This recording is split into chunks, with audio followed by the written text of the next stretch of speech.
What he needs to do is, I would, do 3 days a week. You do Tuesday, Wednesday, Thursday, and you start the show Tuesday, Wednesday, Thursday. You start the show at like 8 in the morning, 7, 8 in the morning, at least 7 o'clock.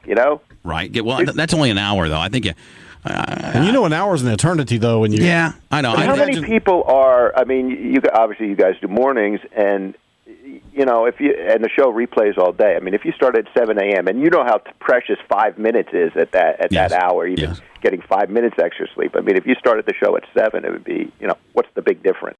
I bet you. I wonder how many hundreds of thousands of new subscriptions they've gotten today, just on how good. Because Howard's show was good. I mean, it was great. And I think we've actually pleasantly surprised people on how good we are. I'm not trying to blow smoke up my ass. I'm just saying I'm confident in how good our show. Ralph, we got a pretty good show. Yeah, let me tell you something. Like when Howard, I was talking to him on the phone, and he told me he signed you guys up, and I didn't get it, and I even said that to him. I was like, isn't this guy you've been fucking trashing and trashing you each were other dogging me out for years? Yeah, right. I mean, I'm talking on the phone personally with him, not calling into the show. And he's like, yeah, but I just don't, he was wrong. And he's giving me his whole rap and stuff. And I was like, I don't know. I don't get it. He's a dick. Whatever. Fuck him. And fat ass. I hate it. But you know what? It's great. It's great what you do. I get it now. And Ralph and you're all good guys. Ralph and I have become friends, and I think Ralph's a great guy that has a lot of good ideas. He designed that Black Fist. Is that right? No. Oh, okay. Portions I worked with it. I like Ralph because he doesn't give a fuck. How about the time we were in the truck coming home from Jacksonville, and Ralph called in about the Christmas gifts? You guys are a bunch of cheap assholes. You guys make $5 million a year, and you got him a $500 gift. What a bunch of dicks! And Howard even had to say, "Slow down, Ralph. You're ruining the moment. You're ruining the moment." Right. Robin's still upset about that. She's still giving me a hard time over that. You being a true worker that you are, I would appreciate that. There's some hidden iggies in there. There's a lot. Yeah, I don't think most people get it. No, most of the listeners get it. Really? Ralph could have been Chinese. It might have been Vietnamese. I know Hulk Hogan. That's about it. What's juicing mean, Ralph? What's juicing mean? What's juicing mean, Ralph? That's what Bubba does. That's steroids. Those are steroids, right? Hey, bro, you do look good. You look ripped, man. You look good. What's hardway juice? Yeah, what's that mean? What's a shoot mean, Ralph? This is the best. We can ask Ralph, totally oblivious to the business, and let's see what the answers are. Okay, so what's a shoot? A shoot. Well, give me a hint. My girl knows all this. It's not a gun. You take is it a pill you take or something to get you jazzed? Okay, if we're talking, listen to me. If we're talking about a certain subject, it's one of three things. It's either a shoot, a work, or a rib. So what do you think? A rib. Does this have anything to do with wrestling? Yeah, actually, it is. It's a lot to do with wrestling. Yeah. If it's a shoot, a work, or a rib, bro, you're not going to get it. What's a jobber? No. I don't. I have no idea. Okay, well, you're an intelligent man, so just try. A jobber. I don't know. How do you know this stuff? I'll tell you what a jobber is. Somebody who does like a low rent person. Like somebody See, you're smart. Like a scrub. Like JD on as we like to say, show. As we like to say in the industry, an enhancement talent. Well, we probably should. We probably should. The boys probably get heat with us if we start. We probably should just shut up. Yeah, I think the boys got heat with me already now. Who's a jobber? Like on Howard's show, Taz the jobber. This guy. No. You're going to see someone do because he can't walk from the green room to the studio. A jobber would be like. Who would be a jobber? Please stop. I know you're 5 minutes. I'm about to break every bone in your body. Hold on, Ralph. See, Ralph. That's a real bad thing. Yeah, that's a real. Like if you call one of the boys a jobber, it's not cool. You're gonna. Yeah, well, hey, you don't tell me this. You're sending me out with this information blind. That'd be like calling a black guy the N-word. Yeah, you don't. Hey, but you know what? Like on Howard's show, JD would be the jobber of that show. Yeah. See, Howard would be the. He's Hulk Hogan. So what were the other ones? Jobber? He's Vince. I'm Hulk Hogan. I'm the best worker. So what's after Jobber? What were the other two? Howard's the booker. Howard's the booker. You're a worker, all right, Bo. You're definitely a worker. Okay, the booker is the guy that's calling all the shots. That's Vince McMahon. He's the matchmaker. He's the booker. No, there's nobody higher than the booker. And there's nobody higher than the booker. Howard's the booker. And what was the other one? There was one more. But see, you can take the booker into real life terms, like your girlfriend, or like if you have an old lady and she's the booker, that means you're pussy whipped and you're not running the show. So I'd be like, hey, Howard, man. Hey, Ralph, man, you need to really grab the book from that bitch. You're really losing control. That's old school, Bubba. That's old school wrestling right there. Oh, is it really? The new guys don't even like the way that analogy is old school. I mean, I'm putting you over, but that's old school. It is old school. We had Angle on one time. We started talking Carney. Forget about it. And he said, he goes, "What are you assholes talking about?" And I I go, Kurt, are you going to do one in the middle clean ever? And he goes, what do you mean? Well, and I know now, but it was when he first got into the business. Yeah, he was. And he already had like the strap and everything. And I'm like, man, that guy was, I mean, it's really refreshing to see one do one right in the middle, one clean, 1, 2, 3. And he goes, what do you mean by all that?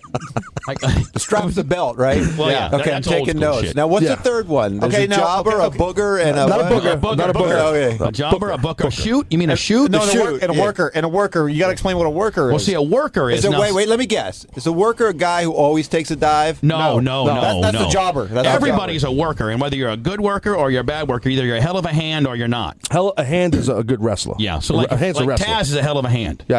Or you're the shits. Either you're the shits. You don't want to be the shits. That's not good. Well, yeah. You know that I understand. That I don't need no explanation. Or like you could if like for instance like if Taz and I are talking like wrestling, I'd be like, God, did you see that new kid they brought up from Ohio Valley? He is a hell of a hand, but unfortunately the crowd took a shit on him. Yeah, that means he's a good wrestler, good worker, but it didn't go well. He didn't. No pop. Yeah, no pop. No pop. What's pop mean, Ralph? Oh, Ralph knows what pop means, right? That's good enough. Okay, That's close enough. Okay, let's teach him. Let's teach him shoot. I work, think we're getting way too inside. Vince is probably fucking 18 shades of red right now. Let's teach him. Let's teach Ralph. I'm probably getting my release right now. Let's teach Ralph. I hope you had a good talk with Tim Sabian today. You're going to need it. Let's teach. Whoa, hey! Let's teach Ralph shoot, work, and rib. If something's a shoot, that means it's for real. It's real. That means it's for real. Yeah, Well, use it in a sentence, then I can figure it out. Use rib in a sentence. Okay, you ready? I'm saying this is a sentence. Ready? Yeah. Hey, Taz, Yeah. is that JR Heat a shoot or a work? Perfect.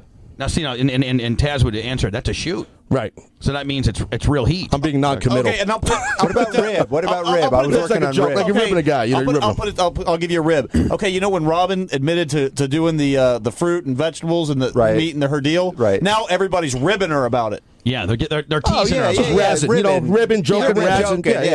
Yeah. That's. But you also that's not too inside. No, that's not too inside. I mean, there's a lot of like green. When you say a guy's green, that's obvious. Right. No, right. But some people in wrestling think that like the wrestling industry invented the word green. I mean, no. But I'm serious. I'm dead serious. That's what a lot of people think. But the wrestling industry did invent a lot of words. In a work, in a work is kind of when you're leading somebody down the path when you're working them. When you're working somebody. I'd like to take this opportunity to thank you, Bubba, for not promoting I was going to be here today. I was listening to Sirius today. I listened to Howard 100, 101. My phone's ringing, by the way. Boy, that's real professional. You're in a studio. I can't wait for I want to thank you for being the most unprofessional guest I've had so far. That's actually non-worker one of jobbers. Bosses. That's someone listening to the show, and that's a shoot. Oh, yeah. You got heat? That's real heat right there, huh? Yeah, it's all right. Is it a real heat getter right there? Well, it could be. Well, you're blown up from the phone call, so there must be heat. Look at it. No, we actually did promote you. That's good, right? We promoted yesterday that you were coming up today. We promoted up today. Just because you're a mark and you listen to the channel all day. Brett, don't get hot, bro. Just because you're a mark. Another one for you, Ralph. You don't even. Hey, just because you're a mark and you listen to the show all day to hear yourself. Put yourself right on over. First of all, bro, I do broadcast TV. I'm not a mark. So now that's called putting yourself over. So this is not a jobber, right? No, he's a worker. He's a hell of a hand. Where you from? This kid's a hell of a hand. Jersey. Oh, where?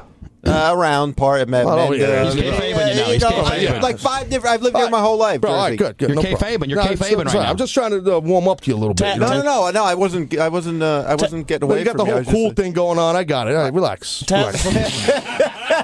I'm trying to put you over. I'm over here talking. That's all right. You dark matcher. Believe me, I'm not coming to your place. Don't worry about it. I really don't give a shit where you live. I'm just trying to be nice. 354 Green Street. You jabron. We're sending you right back to Ohio Valley to get some experience. You don't even know what Ohio Valley is. You don't even know what that is. Where's that? It's like AAA. That's AAA. No, it's not even AAA. I mean, And I tell you what, if you Jarrett's place is AAA, and then if you get up to WWE and they send you back to the Ohio Valley, then you're a real jobber. What's Ohio Valley? Ohio Valley is like a training ground when Vince gets heat with you, and you're on the you don't know. You're batted. Oh no! How about when Big Show got heat and got sent back to Ohio Valley? He had to cut a little weight. You can't fuck with me. I know everything. He had to cut a little weight. That's all. He was 500 pounds. But he had heat. He got heat because he blowed up. He got heat. Vince sent him back to Ohio Valley.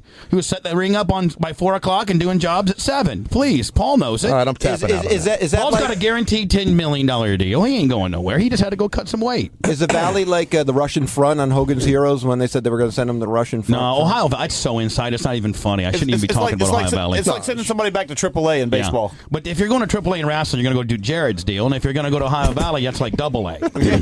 Ralph, let me ask you a question. I don't know if you've really discussed this before, but I got a little song little parody element that I like to play that goes hand in hand with everybody's personal grooming habits as to whether you shave your balls or not.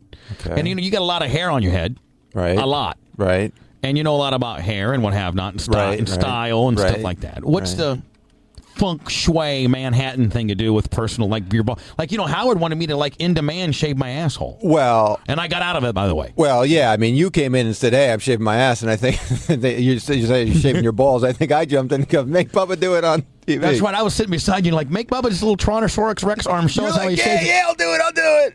I'm like, hey, Howie, can I get out of that, please? Yeah, I think everybody was happy when you said no. What do you do? What's your deal? I just do a little landscaping. I just take it down a bit. I don't shave down. Just dethatch anywhere. it? Yeah, just take it from like a 10 to like a 7.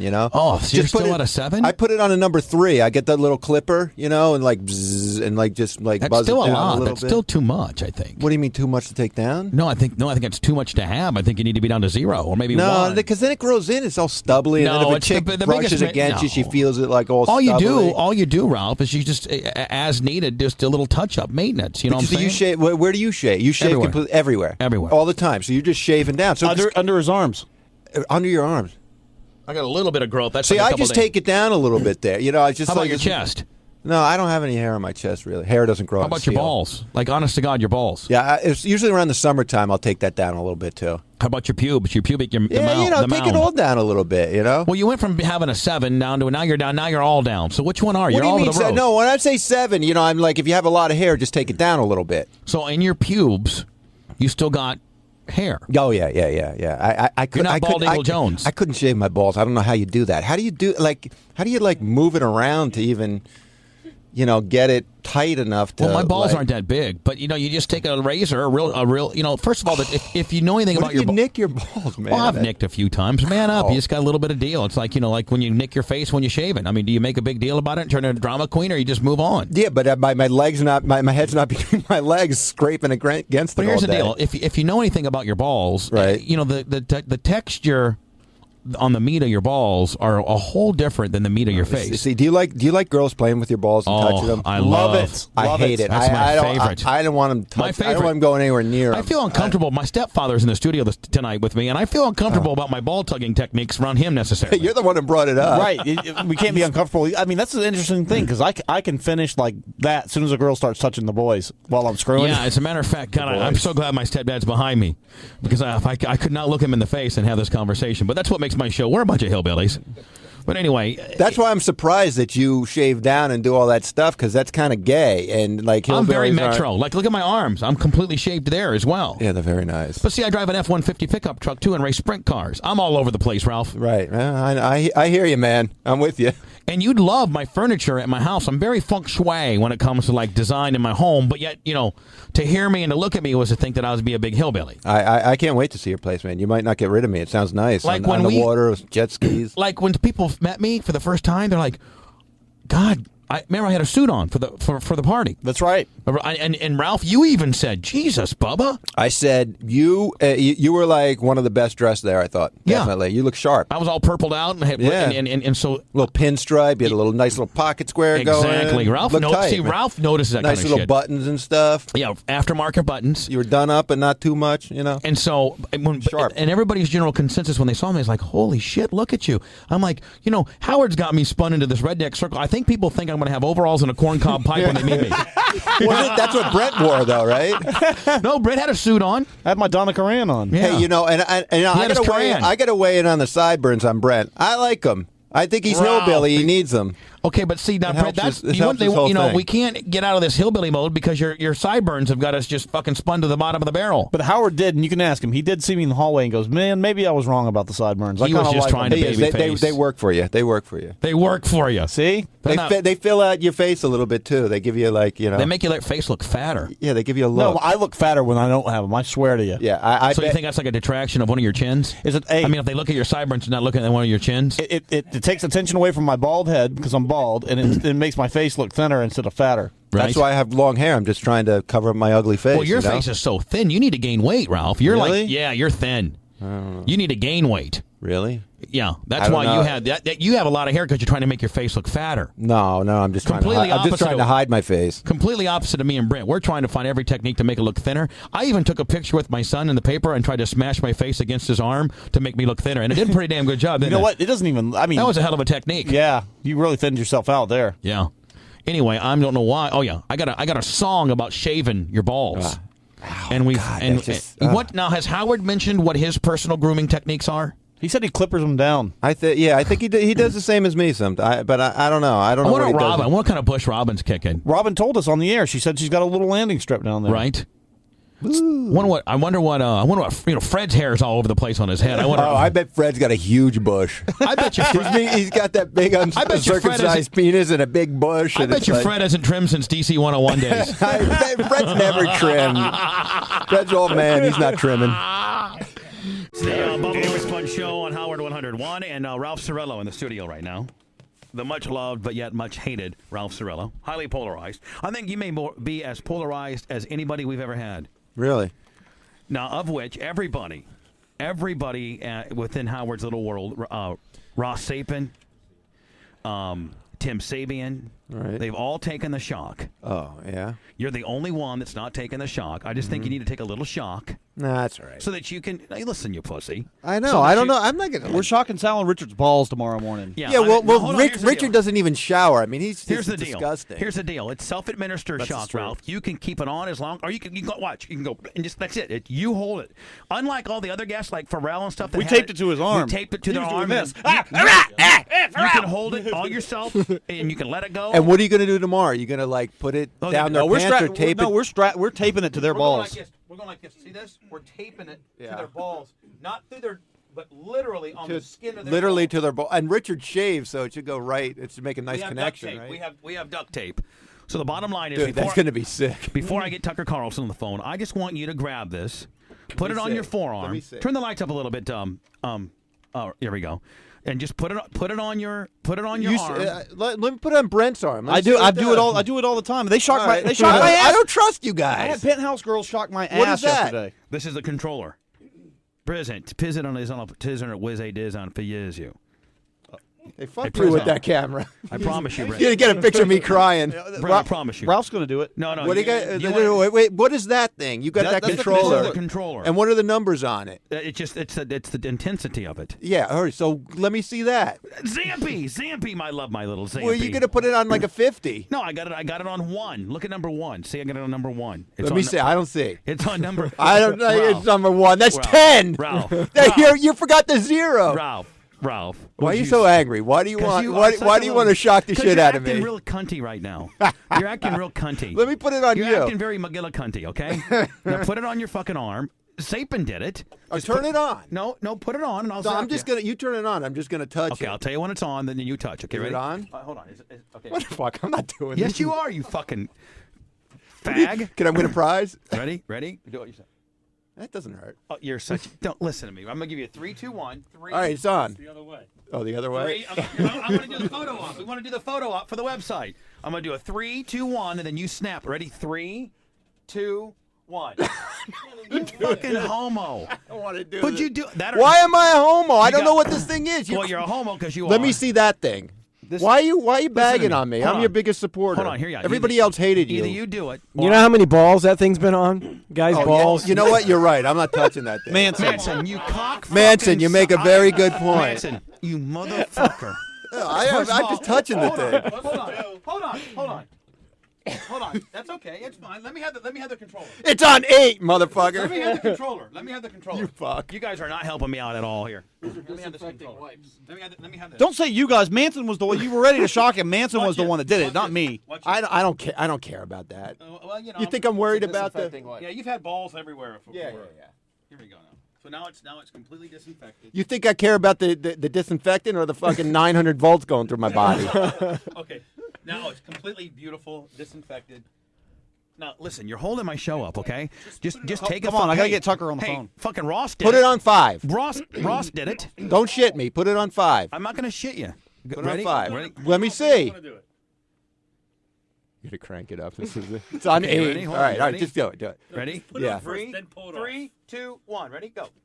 Oh, he didn't even I didn't do it. You're I such did. a- I'm ready. I'm ready. I'm ready. Start with it on, and then he'll pull start it with on. it on. Ross, I won't do it. So I'm the one that activated All right, go, Ross. turn You're it on on. my team, brother. Turn it You're on. my Turn team. it on. Turn it on. Turn it on. Let me see. You got to put it on your arm. You got to start with your arm. And then you just pull put it on, then pull it off when you don't like it.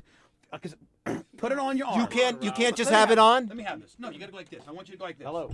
Put it on your arm. And I'll go 3, 2, 1, and then you just go like that. Hey, buddy. Is that Tucker? No, it's John. Hey, John, we got to hang on a second. Okay, ready? Who is it? It's John Hine. He's wanting to pile on. All right, hold on. Here's John Hine. Hold on. What you got to Put your headphones on. This is your lover. Shock John Hine. This is your lover, John Hine. John Hine's going to be there tomorrow when we shock Richard and Sal. John Hine, live on the air. John, go ahead. Hey, Bubba, how you doing? We're doing. I'm trying to get pussy ass Ralph to man up for once and take a solid shot. Yeah, John. Take the shock. Just do it. Just take it one What time. did he just do it? Just put it on. You just do it. Ralph Ross did it. I mean, come on. Ross fucking did it. You can do it. Ross, do it again. Do it again, Ross. Let's see. Ross. I don't see Ross running in here. I didn't hear Ross do it. They shocked my asshole yesterday. Ross. I'll even put it on my ass. They shocked my asshole yesterday. No, just put it on your arm. Put it on your arm. Ready? Watch. Why Ready? do you want to put that Watch, thing on your ready? ass? Write it out. Write it out. Here it is. Oh, that's the worst acting job I ever saw. You never even turned it on. Oh, okay. You're like the worst actor in All the right, world. Are you ready? Put it on your arm. Start with Hine. Are you there? I'm here. All right, here we go. Put it How on about your we arm. put it in John and wake him up? Yeah, he needs to get fucking shock started. Here we go. Ready? Put it right on there. Ready? Put it on. I'm not going to start it till you tell me when. You do the countdown. Not just one. You got to put them both on. You got to put both All right, prongs so- on. It's like you're trying to shoot some heroin or Not something. that bad. You've been with worse. You do the countdown. All right, do it. Do it. 3, Quick. 2, 1.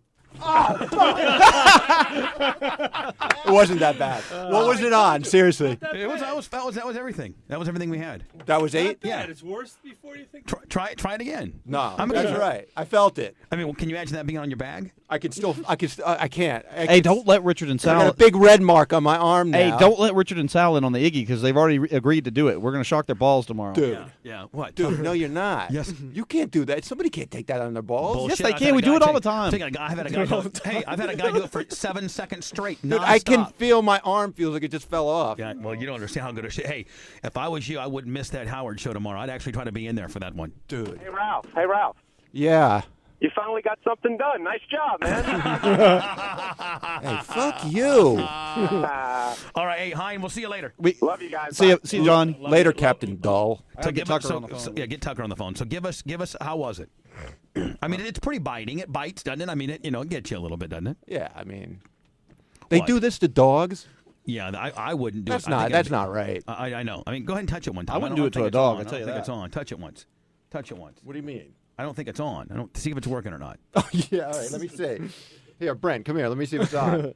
I had Penthouse chick shock my ass yesterday. Yeah, you want to shock your asshole, Ralph? Something you might like? Can we put it on top of Brent's bald head? Asshole. I mean, you might like. Maybe your you'll grow hair. Yeah. Oh, what a dick. Oh, Brett, can we put it on your hair? You're not putting it on my head. Come on, it'll be funny. Hey, Ralph, how was it? Be honest. How was it? How was it? Be honest. I mean, I can't imagine it on my balls. I mean, forget about Can you it. imagine if? No, hold on. Not only and you were able to tear it away, but can you imagine if it was duct tape and I'm giving you like 4 or 5 of these blasts at once, right on those big Jew balls of yours? That's a great. I'm not Jewish. I just have a big nose. I guess everybody's melting on down. Is Ralph in here? Yeah, Ralph just walked in. Ralph was trying to stay at my house, trying to make it a whole Sam Simon type production. You know. No, hold on. I'm not trying to be a dick about it. I'm just saying. I think you wanted to stay a few days, didn't you? I mean, that's kind of your MO. That's your MO. Maybe next time. I don't just stay anywhere, Bubba. Don't try to pawn it off on how I wanted you to stay. You're doing Maybe me next a favor. time. Yeah. Dude, come on. Why do you have to? Here's what's going to happen. We all had a great weekend. It was a great wedding, great whole party, and then just throughout the week, everybody's just going to piss all over each other and just ruin it. Actually, Ralph had an idea yesterday. We were watching football, and he goes, you know what, Bubba? You're not going to do this, and I know that Howard's not going to. But we should have a no talk about Bubba's moratorium till at least Wednesday or Thursday. Yeah, just give, let's just enjoy how much fun we all had. And let it all settle in until before everybody starts being a little bunch of bitches. Yeah, exactly. Before I start ragging on you and you're ragging on me and talking about the blanket. And what was the deal? Maybe that's so unlike you, too. That's so like you taking the high road is so not you. I'm taking the high road. I had a great time. It was really nice seeing everybody. Let me ask you this. If there was one thing about the wedding you could have changed, yes, what would it be? There's one thing that you didn't like. Nothing. It wasn't my wedding. You know what I mean? It was your wedding. You did your thing, and But I mean, was there something that was lackluster in your opinion? Was there something that like was a fashion fucking abortion, or was there something that wasn't, because you know all about that shit supposedly? No, but I was surprised that you gave the Hogan family better seats than Howard. I didn't. I gave Howard more exclusive private seats. If you noticed that. I don't know. Well, hold on. They had a better view. We couldn't see anything. Well, here's what here. So let me ask you a question. On the right-hand side of the nosebleed seat. No, actually, you're wrong on that because Howard commented to me. You got me put in the. He did say this to me. You got me in the perfect spot. I'm in the corner. Mm-hmm. I have both of my tables next to me, and I have my hand sanitizer. If you noticed, Ralph, I put Howard in the corner. No, not at the reception. At the wedding. At the wedding itself. What do you mean? I had him front row up to the right, and the bride comes down the center aisle. She should have been in the center aisle so you could get a look at her and you. I didn't know he was a creepy like that. I didn't know he was trying to get creepy on my wife. Like the preacher? I didn't know that him and I didn't three-way with Howard and the preacher. I didn't know that Howard had the same intentions as the pastor did. I'm sorry. I thought he had a lovely woman with him. So you noticed the pastor creeping too. Oh my God! Right. I like the pastor had to move at the end of the wedding. Preacher, pastor, whatever he is. I need to see some credentials, but here I go. No, I'm taking the high road. But he had this move, and he said to Heather, hey, whoever marries you gets to kiss you or something, and he planted a big That kiss is on creepy. her. Oh no, he said it. It was very. What was his rap? He said, "I just want you to know that there's somewhere in the Bible that it says that," and he was laughing. Hide behind the Bible. Yeah. Fucking Wilford Brimley trying to push it on your girl. He said, somewhere in the Bible that it says all beautiful brides have to kiss the pastor on the cheek. Right. It also says somewhere in the Bible, to mix him. I was trying to give her that rap too, but she wasn't buying it from me. Actually, though, I will tell you this, man. She came to me and says, she said, you know who's being wonderful? This was after the reception on our way to Taco Bell. Mm-hmm. She said, you know who has been wonderful? Ralph. I promise you. She goes, Ralph has been wonderful. And she goes, I got to speak to him a little bit at the reception, and he's been wonderful and positive and everything. Oh. And she is wonderful. That's because I'm a great guy, and people give me this rap. I just asked, man. They give me a rap that I'm an asshole. Ned, what do you think about Ralph? Oh, he's a fucking great guy. Well, you're just hot, man.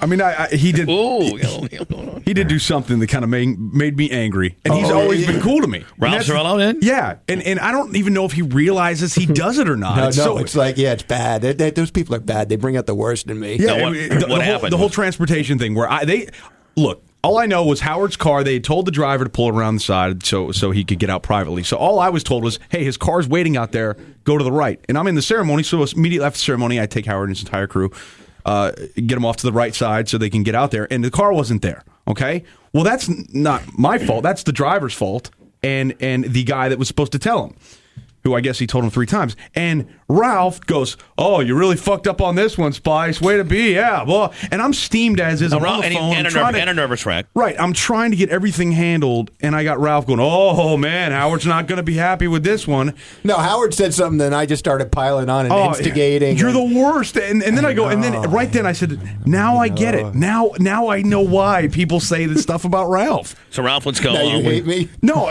you're right. Brent, my right-hand man, did you get a report on that deal? Yes. Did you cut a promo?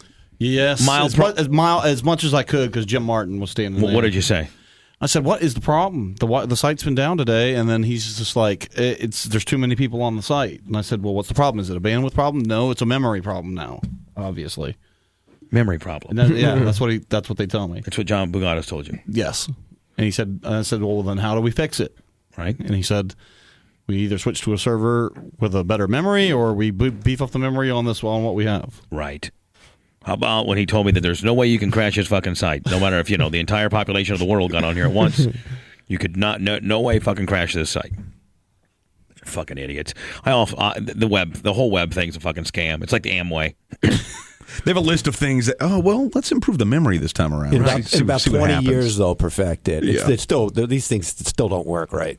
So Ralph liked Ralph. How was the food at the wedding? Food was great. But let me jump back for a second. The dollhouse, when all that money was everywhere and was just you took blanketed. a bunch of it. I was blanketed. And stop that rap. I heard somebody. Wait, we'll get to that. Ross started that. The funniest thing at the end of the night was that the guy came in with a broom and a giant garbage bag. Is that what started sweeping up the money? Cecil did. That's because it was all there and nobody was like touching it or anything. Cecil made sure everybody didn't touch it. And then in like 2 seconds, it was gone. Well, here's the deal. I was rapping to one of the chicks going like, are you guys going to take some of the, what's the deal with this money all over the floor? Is somebody you're supposed to get? But they're not going to crawl around the floor and pick up dollar bills. So Fabrizi has been known to make girls do that before. But anyway, go ahead. I started picking up money and giving it to the girls. Like the waitresses bring us drinks. I get a whole pile of money and give it to them.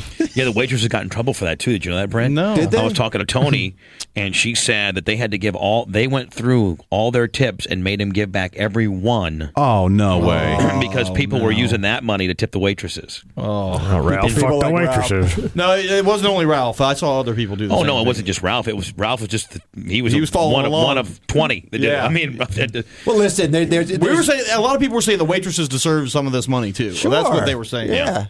How much was there? There's reports between $6,000 and $9,000. Wow. It's a lot of money though. I mean, Well, yeah. I should have started crawling on the floor and stuffing my pockets. You should have just put your fucking tube top on and You started going know what I crazy. did? I snagged Spice's jacket and I put a bunch of money off the floor into it and all the pockets and stuff, and I gave him his jacket back, and then I said, "Oh, yo, dude, he's taking money."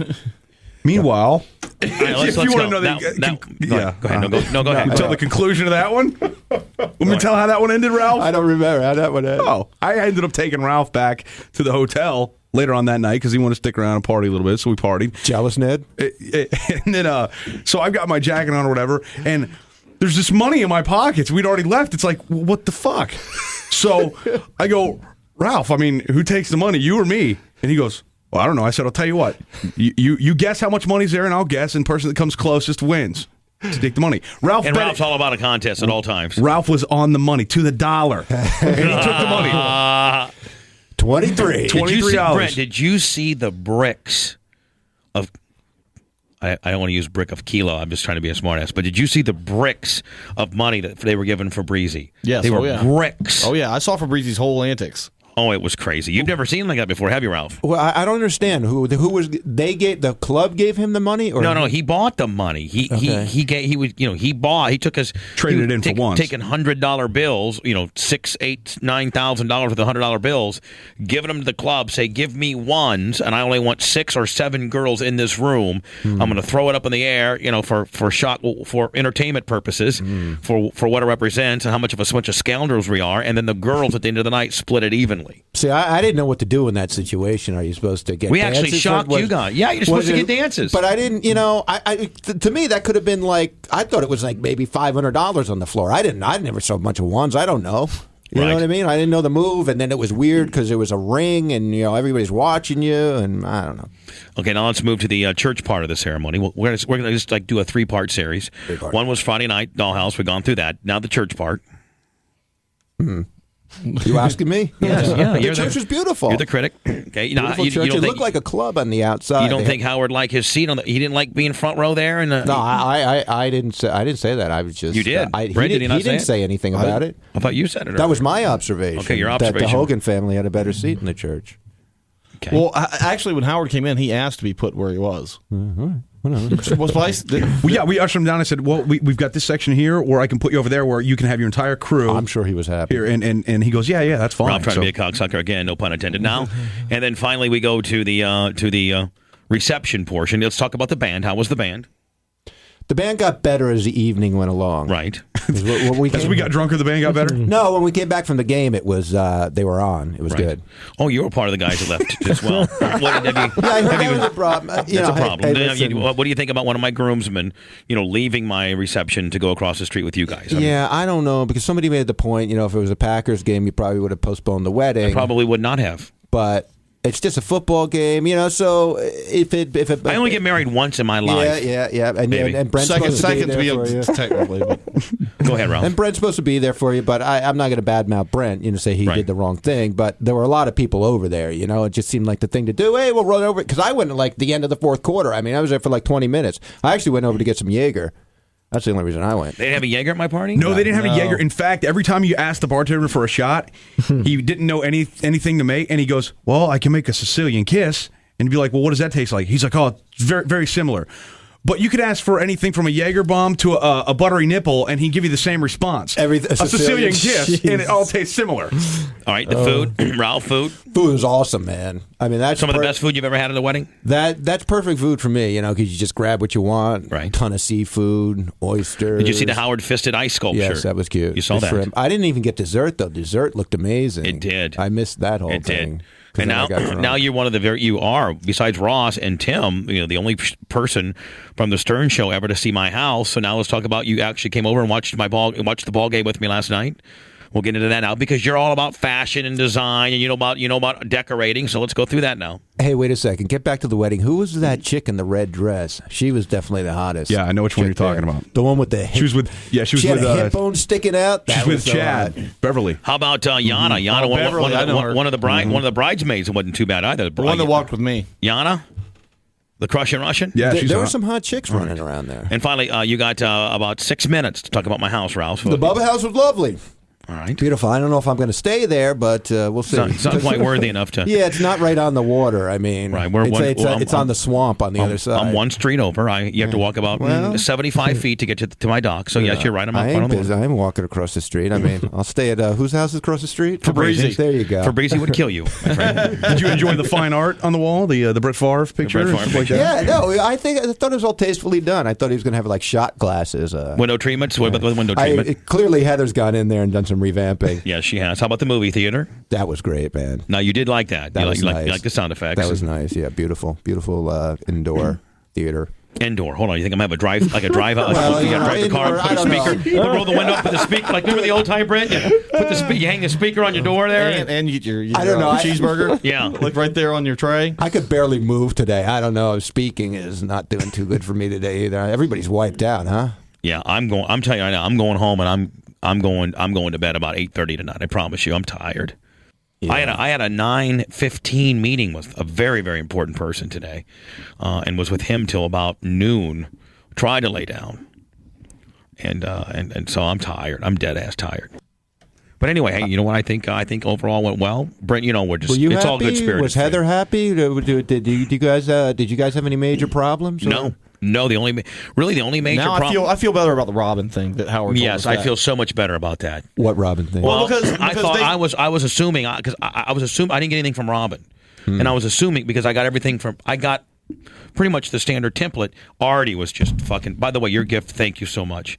And Artie was just everybody was just so generous. Howard gave the most by far, and I didn't have anything from Robin in there, and I was afraid. And there's a couple, like about 6 or 7 others, and I was afraid that somebody took a few envelopes from the deal, and come to find out that Robin hasn't sent hers yet, or she must have got something special or custom.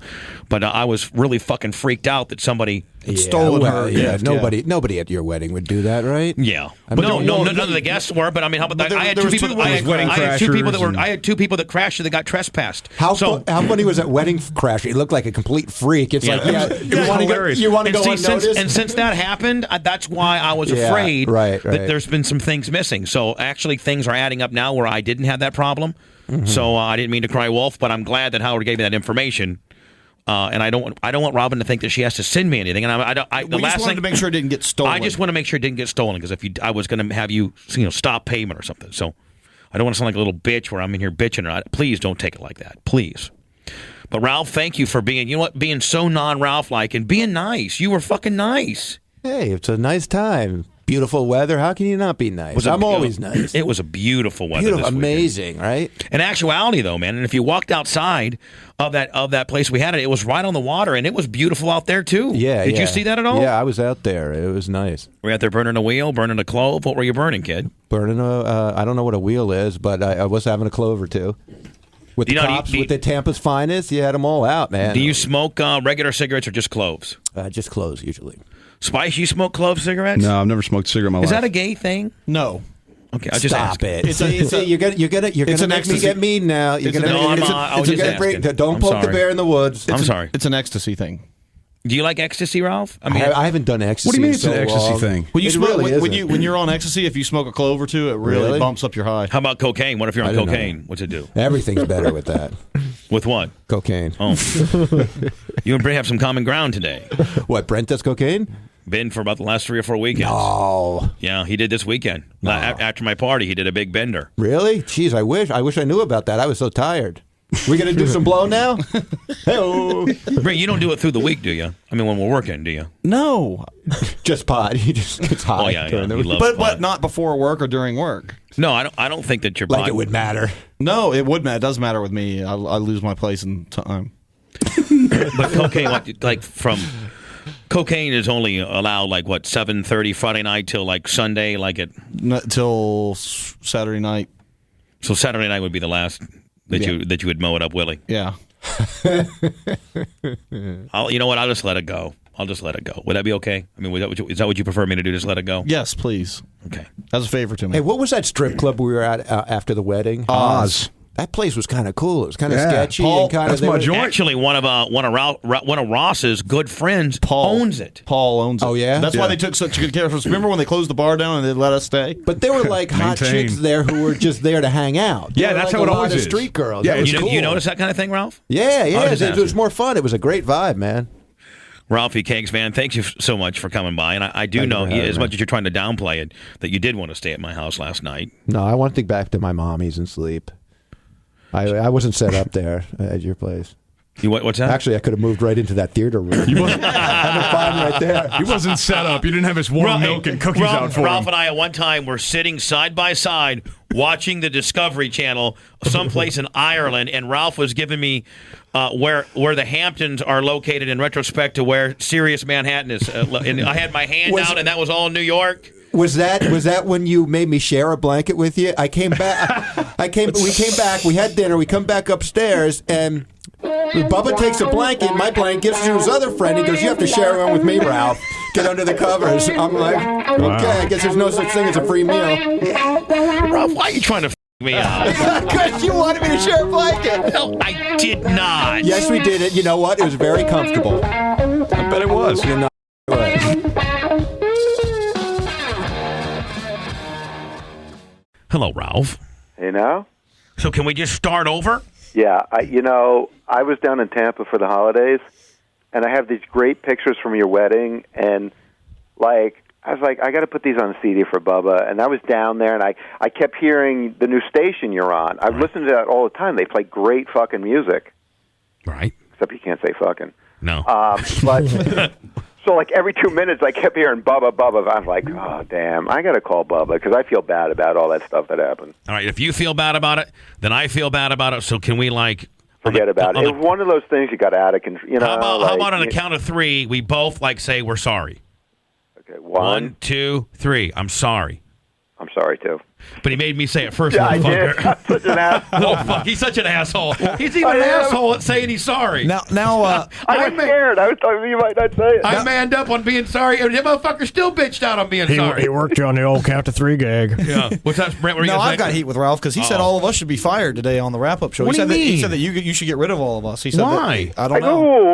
Today? Yeah, today. No, that was fake, Ralph. I seriously, I didn't say that. That was fake, Ralph. Wait. Even when I was pissed at you, Bubba, and you were going through negotiations, said, you know what, that'd be really lame if Bubba didn't come back. That was cool. I did hear that, man. I will tell you, it was one of I don't know, it was like the Superfan Roundtable or something. And man, you were being just the best, and so I got to thank you for that. Yeah, no, I was honest about that. I mean, even though me and you were I was pissed and shit, but you know what, I still think you're great at what Now, Brent, what did you hear about what did fake Ralph supposedly say? Because they were talking about the Vegas this weekend and your wife and how you talk about your suit. And Artie was kind of recounting what happened and how fucking fat I look. Yeah, fat. Yeah, I just asked if I think I just said how fat is Bubba because you're working so much. No, but you know what? You know what? As much of an asshole you are, you're dead fucking on. I just looked at some pictures. Man, I've got to hit the fucking brakes, buddy. Man. But the deal, are you carving out? Go ahead. Here's what. And then it went like this. Artie said, I feel bad for him. He's got a two schedule. And Ralph goes, part of the problem, he's got these people working for him. He needs to slim down his work staff, and then he'll slim down or something like that. Oh yeah. Right. I did say that. I said Bubba's got too many people working for him. I mean, I don't want to mention any names, but there's a lot of people hanging out over there, Bubba. You're right. You're right on that. But actually, I need more. Man, Ralph, you have no idea how trying this is. I will tell you, though, for the first time since we've been back, this is the first show that I really, really am proud of. This show. I can't imagine what kind of schedule you got to be on. It's crazy. But anyway, hey, we signed up for it. We got to do it, and we will do it, and we'll do a good job. We had a great early show today, and we're having a great show right now. And How do you make that switch? I mean, do you guys literally have to put up a note that says, don't say fuck? Pretty much. Yeah. Pretty much. But today, Brent, has been the best 1-2 show combination we've had. I actually feel really good about my serious show right now. We're on fire. And so, hey, fuck it. You know what? I was a little bit worried because of the travel that you did this weekend. Yeah, I was. But I was, because sometimes you get a little, and as anybody would, get cranky over traveling that much and then having to turn shows around that quick. Now, Ralph, did Sam's place catch on fire out there? You know, I haven't heard from Sam too much, but I did hear from him like a day or two after Christmas, right. And he lit a fire for Christmas Eve. Unfortunately, the fire went up the chimney and on his roof and onto some gas line, and like half his house burned down. Are you serious? But Lucky Sam was going to have it torn down in the next like 3 weeks to remodel.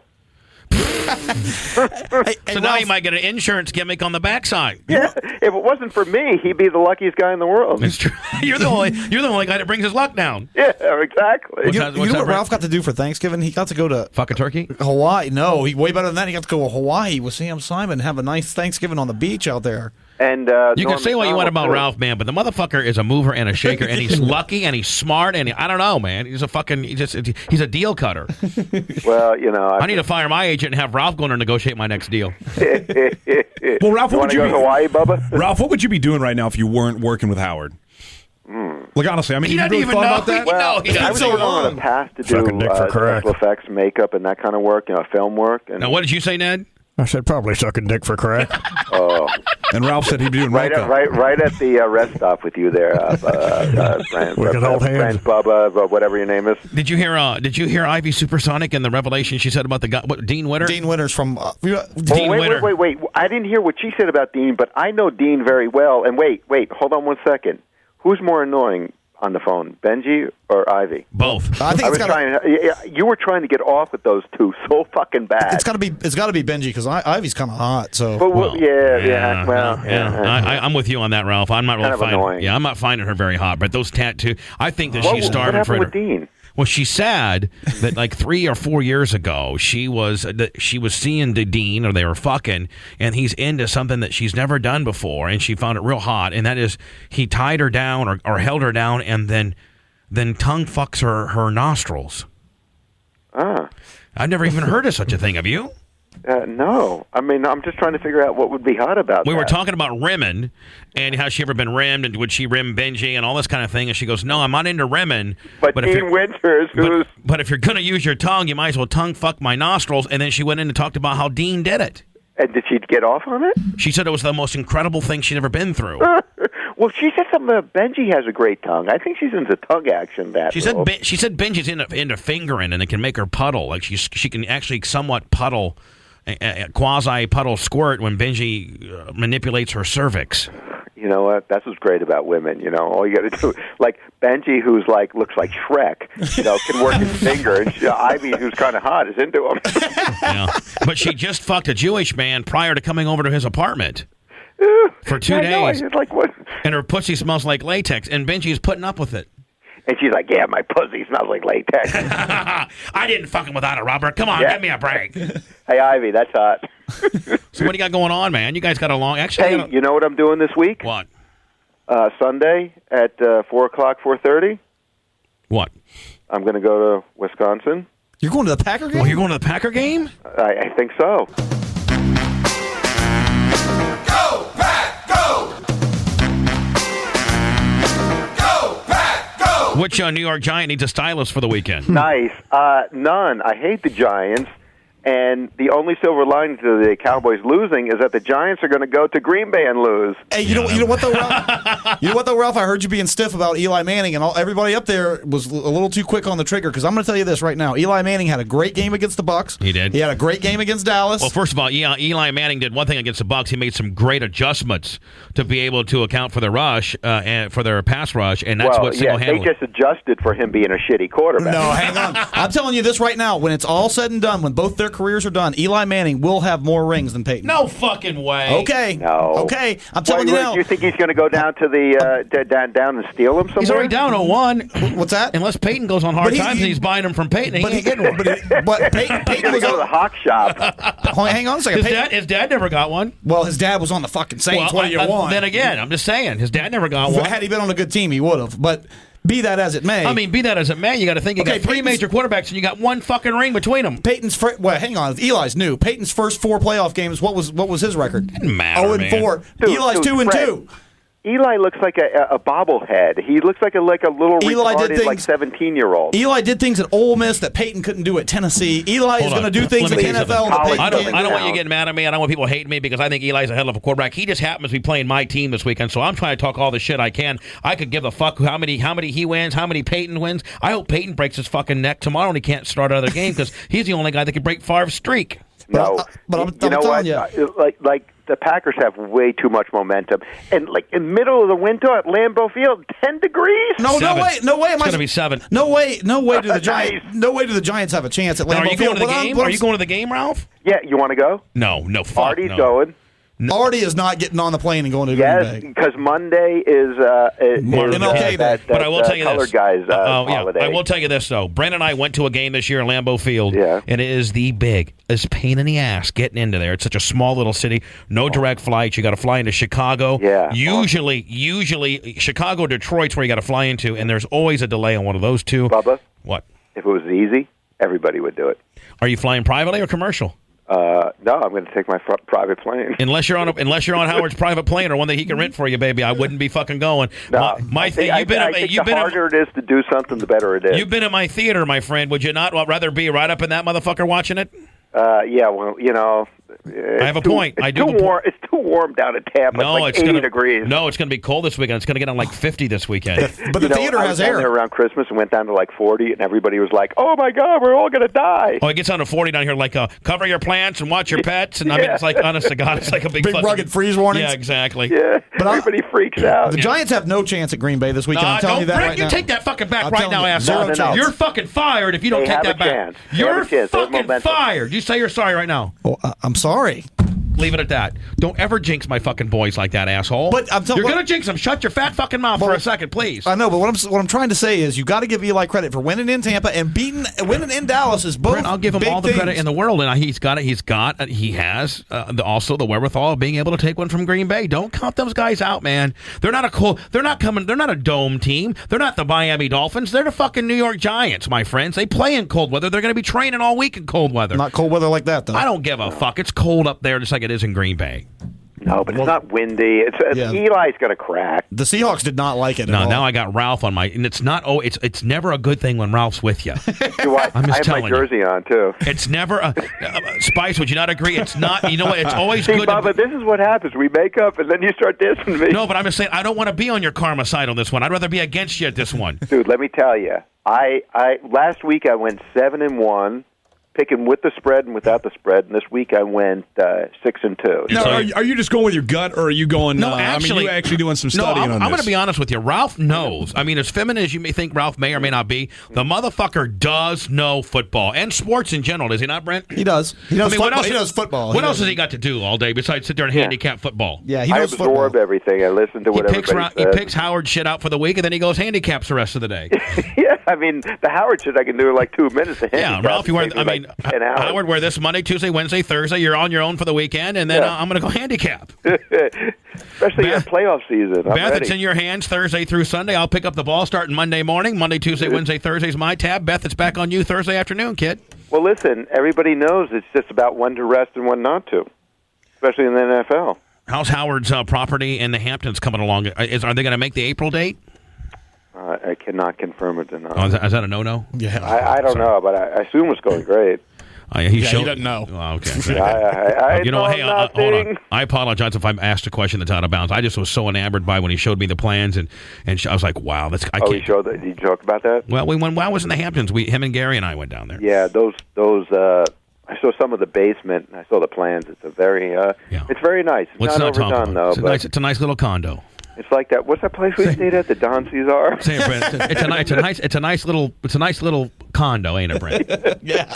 It's a nice little dump on the beach, Yeah. like Rockford. It's a nice trailer on the beach. It's a nice little shack there, my friend.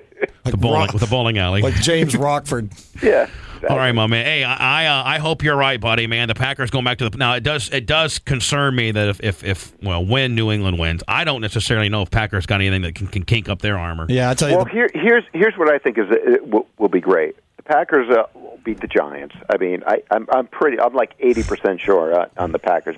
I wouldn't be shocked if the Giants won, but the Patriots shock you out for the year. The Patriots have been playing consistently great, and the Packers could come in and run over them. You know what I mean? The only thing that I agree with you on is that they're going to have to. It's unheard of for somebody to go undefeated, and they've peaked almost at the wrong time. And I mean, there has been some teams, one of which got screwed on. The Ravens got screwed on the deal. Bad. And the Eagles were scared of success. Philadelphia damn near got them. And I'm gonna say I think they are beatable, but I mean. You're going to have to play a perfect game. You got to play a perfect game, and you got to put some steam. You got to put the troops on Brady. You almost got to sacrifice a couple long ones. They mix it up a little bit, but they've been playing pretty much the same way all season, so they've been studied, Yeah.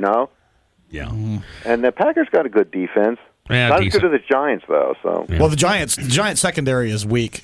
Really weak. And they're banged up a little bit right now. Yeah, but and Shockey's gone. Aaron Ross got hurt How about if Sunday. the Chargers could beat the Patriots? No, not going to happen. Okay, I know. But if they could, they could. Hey, they pulled a fucking upset off 2 times. They beat the Colts 2 times this year. Right. Yeah, but they got the backup. That's true. Backup quarterback. Backup quarterback and backup running back came in there and waxed him. Well, Michael Turner, the backup running back for the Chargers, would be starting on any other team. I do understand that, but still, Volek ain't shit. No. Their backup quarterback is shitty at best, and they've got the Colts number. The shitty backup scored like 14 points, right? No, 7. All right, well, hey, shit, for a backup. Have you heard the, I got to get going, Ralph, but I would like for you to chime in on the latest drama we got here. What's that? And that is my wife, who I told her not to walk the red carpet during the AVN Awards. Next thing I know, there's pictures of her and Spice. I had to walk the carpet with Stormy Daniels. That's the way it was. My wife knew about it going in. Everybody knew about it. And so I tell Spice and Heather, go get to the seats. I'll meet you there. I was assuming they were at the seats. Meanwhile, they're walking through the fucking red carpet as a couple, hand in hand, arm in arm. And I'm getting pictures of it today. I figure Spice, if he's walking with your wife, is being respectful, and she's taking his arm. Thank you, Ralph. Which is That's just exactly a what nice happened. thing to do. And wow. How many places were there to get in? Exactly. You're exactly Usually right. if there's a red carpet, you got to walk by it. He was just walking her in like a gentleman. Thank you. Wow. Well, I haven't seen pictures. I don't know the little story. That's my first reaction. Wow. Well, I'll I'm looking at this picture. Usually the first reaction is the right one, Ralph. I appreciate that. Well, I'll tell you, Ralph has a lot more red carpet culture than I do. I mean, he's been on the fucking red carpet a hell of a lot more times than I have, but I mean, he probably has more etiquette when it comes to that sort of thing. But the picture it's still fucking bullshit. I told you guys what to do, and you want to fucking against it. Now I'm looking Let me ask you a question. You know what? No, whoa. Let me just put this in Howard world, okay? Howard goes to whatever type of deal, Brent, and it's mandatory because of the PR deal that he walk in with some other buddy, okay? Right. He tells Beth and Ralph, go around the deal there and meet me at the table. Next thing you know, the next day, there's fucking stupid-ass Ralph and beautiful Beth all over the papers, almost taking some of Howard's thunder away a little bit, Brent. You know what I say to Howard? What? You know, fuck you for letting her off your arm. That's what I say to Howard, not you. No, fuck you. You would never say that to Howard Stern. Fuck you for letting her off your arm, buddy. No way. No way. I would. Now I'm looking at this picture of Spice and Heather. Like, are you guys holding hands in this picture? Yes. What's going on? No. She's got her. She's holding onto my arm. Brent, I'll give a year's salary like when I hear Ralph Cirella say to Howard Stern, "Fuck you, buddy, for letting her off your arm." And he has to mean it. Bubba, He can't be in it. You don't make anything. That's true. You're right. What would Howard say? Oh man, I've never seen Howard full hot on Ralph. Have you, Brent? Not on Ralph. I haven't seen him full hot. For some reason, you got some strange kind of Teflon about yourself. I don't think it's. I get fucking shit on all Hey, the I'll tell time. you Are one thing. Kidding me? I'll tell you one thing. I never heard him so fucking mad as the caper you pulled in the Hamptons over the summer when I was there. Oh, you know what? Yeah. I still maintain I got drugged. You know, I still maintain.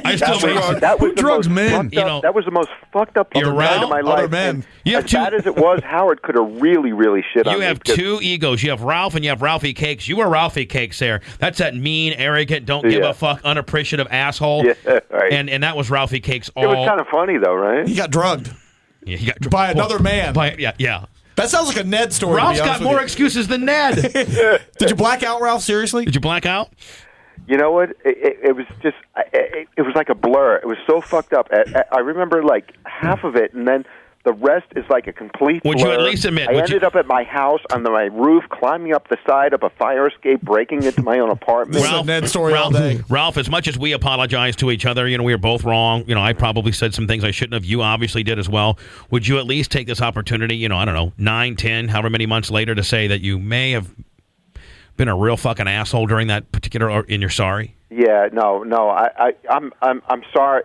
Listen, I was just being honest, and that was my reaction. But I'm sorry for that whole thing. That was bad. It's just like I said. I'm feeling bad about it. And have you apologized to them yet, or no?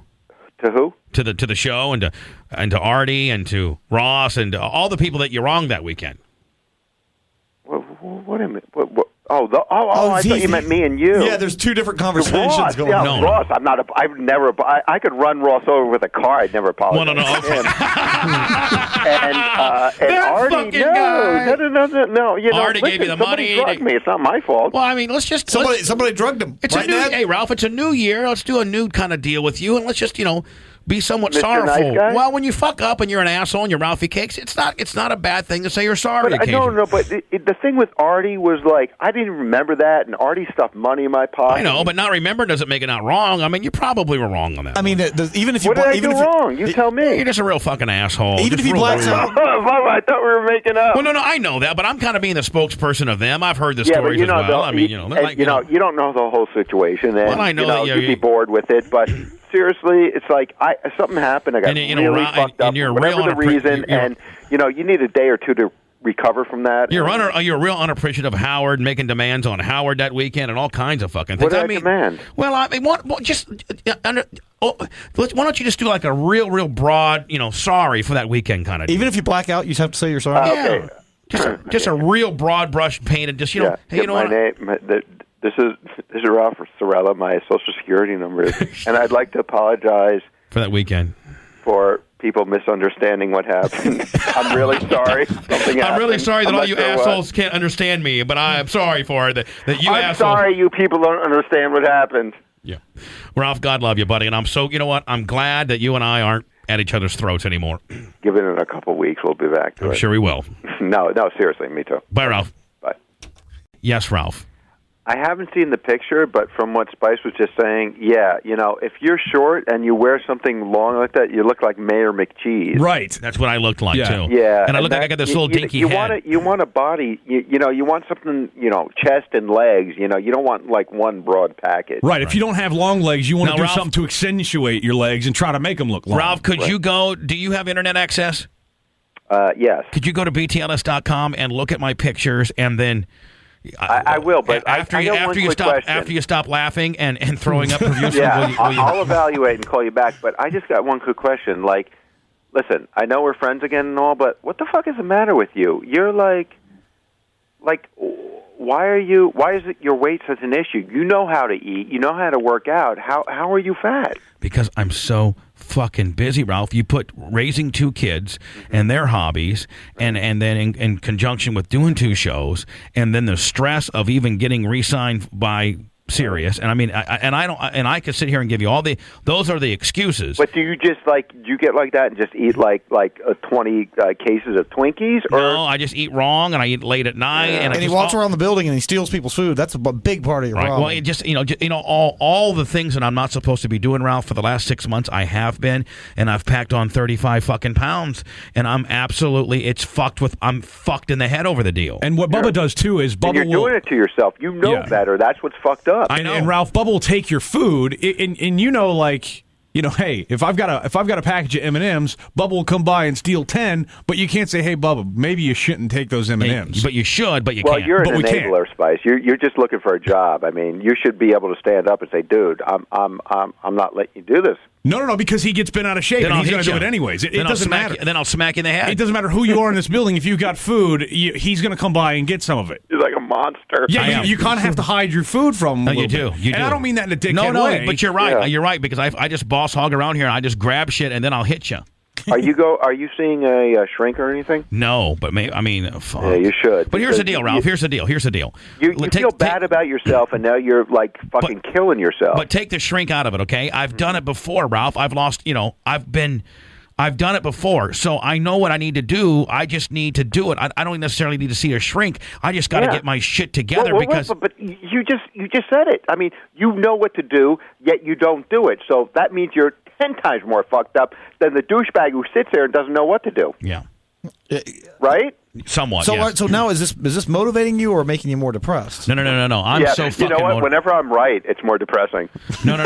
You're right on that. But I'm just saying right now, I am so fucking determined now. Yeah, I am. You're building a gym across the street, right? Yep. Well, I got it with my agent today, and I was like, "Get the fuck, stop bickering over 15 or 20 grand. Pay the I need it. I need that place to go for 2.5 hours, turn my cell phone off, and be in a captive audience, Brent. When I wake up at night before doing mornings, when I would wake up at 8:30 or 9.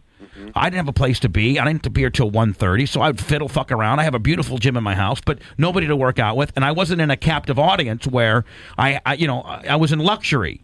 But when I'm here, Brent, and I'm done by 10 or whatever the situation may be, it would be easier for us as a little fraternity to go over there and train, make fun of each other, rib, what have not. You know what, too? It's like you go to a nice gym. It's like a hangout. Like a new gym opened by me now. I'm over there all the time. I'm in better shape. It's fun. Right.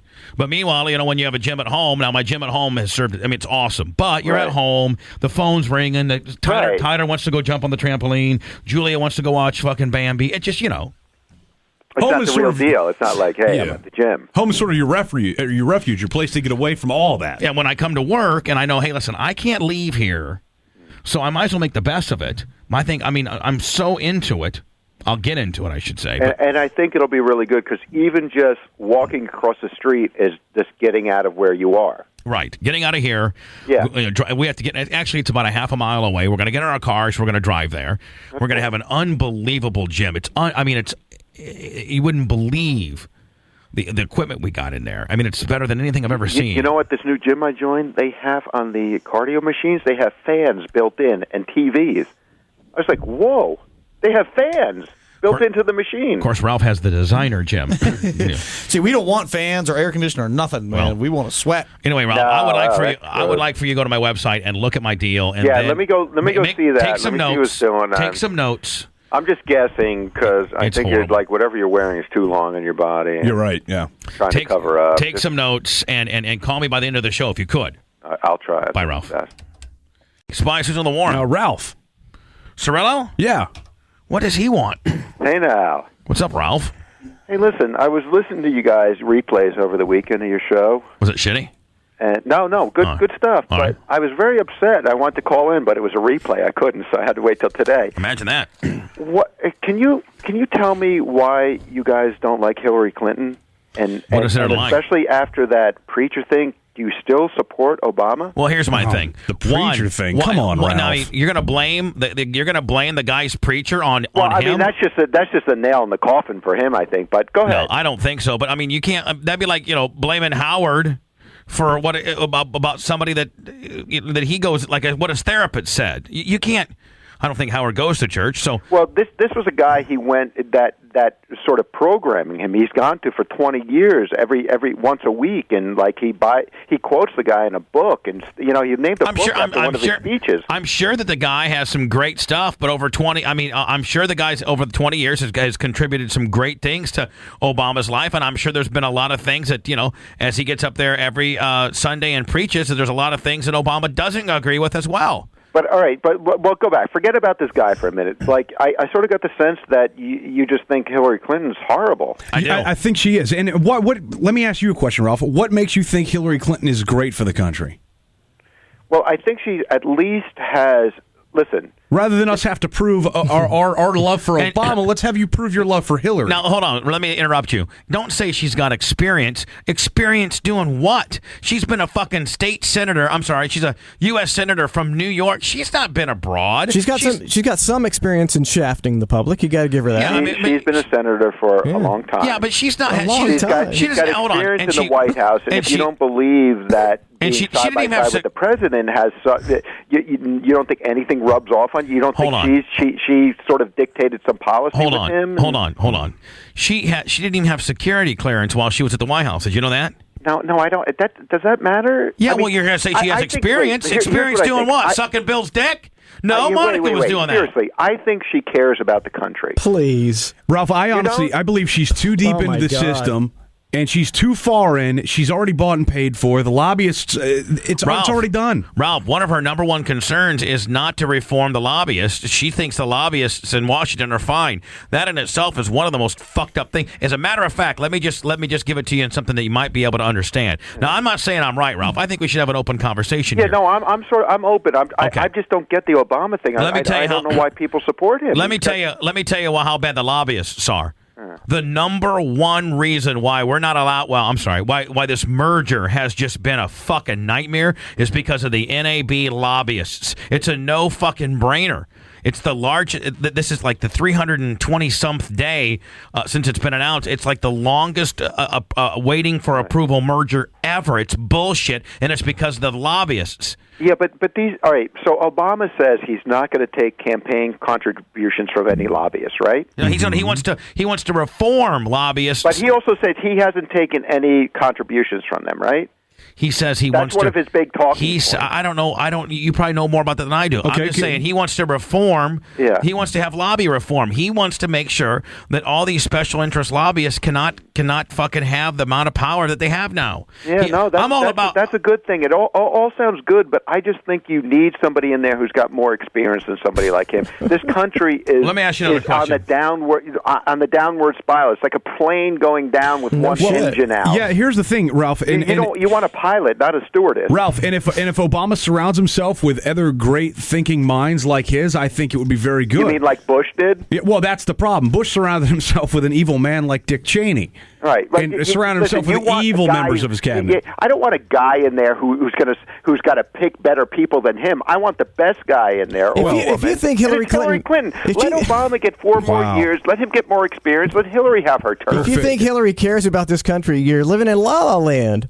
Why don't you think she does? I don't think she's given her life to public service. Wow. Okay. Then anybody who gives their life to public service is sucking off the public tit and doesn't give a fuck about this country. And here's the deal. Don't get mad at me for saying this, but Ralph, this just shows all women support Hillary Clinton. All women and lesbians. Yeah, women and gays. Women and gays. But Ralph, here's the deal. Tell me one thing Obama's done that's great. Ralph, tell me one thing he's done that he deserves to be president. Besides, tell me one good thing Hillary did. Ralph, you're making me mad. It's so racist to say that he's a good speaker. Like, you expect the black guy to talk. No, we're comparing him to our idiot who's in office now. Can I get a fucking word in, please?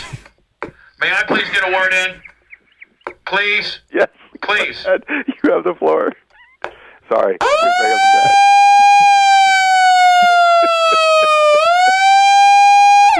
Hey, now. I want to get a fucking word in. Go ahead. Thank you. If I may address the audience. Ralph. Seriously. You are so... Now, don't get mad at me. Yeah. But you are so far removed from the common man out there in a lot of ways. One, you live in Manhattan and you work for a billionaire. Stop it. No. I'm just trying... So do you. You got more money than me. Don't give me that. Don't give me that social situation. I've been in your house. Ralph. I've been in the Bubba mansion. Ralph. I am more of a common man. I am more of a common man than you are. No, you're not. Bullshit. Dude, all right, let's switch lives then. Let's make sure we... Let me see how long you last in my common hole. Let's make sure we hone in on the key word, man. I'm more of a common man than you are, Ralph. All right, see, now you got to call me fag. Okay, no, I'm not. Ahead. I'm not saying that, Ralph, but you don't think like a man. You think, artsy-fartsy kind of shit. I mean, you just your world's different than the average guy out there. Howard supports Hillary Clinton, so you're thinking he's not a man too? No, he's very far. Not a man. Very far removed from the commonality of how a man acts like. Okay, So you think you guys are obsessed with the fact that she's from New York? She's a fucking hack. I give a fuck where she's from. She's a hack. So what's so great about Obama? Tell me. I'll tell you one word. Yeah, go ahead. Change. Oh, you go. And Shut up, you're joking now. Can I tell you why? You can't be one of those retards. Can I tell you why? No, but I'll take something. I'll take something different than the status quo. I absolutely will any day of the week. I will take a monkey. I will take a monkey just picking fucking A, B, C, or D on policy over what we have now. Any fucking thing is better. Change isn't always good. Well, brother. Hey, same old ain't too very fucking good here either, my friend. If we keep on the track we're going now, I mean, we're really screwed. You need proper change, not some like rube who's going in with all ideas. How do you know he's a rube? He's an Ivy League educated attorney, isn't he? Yes.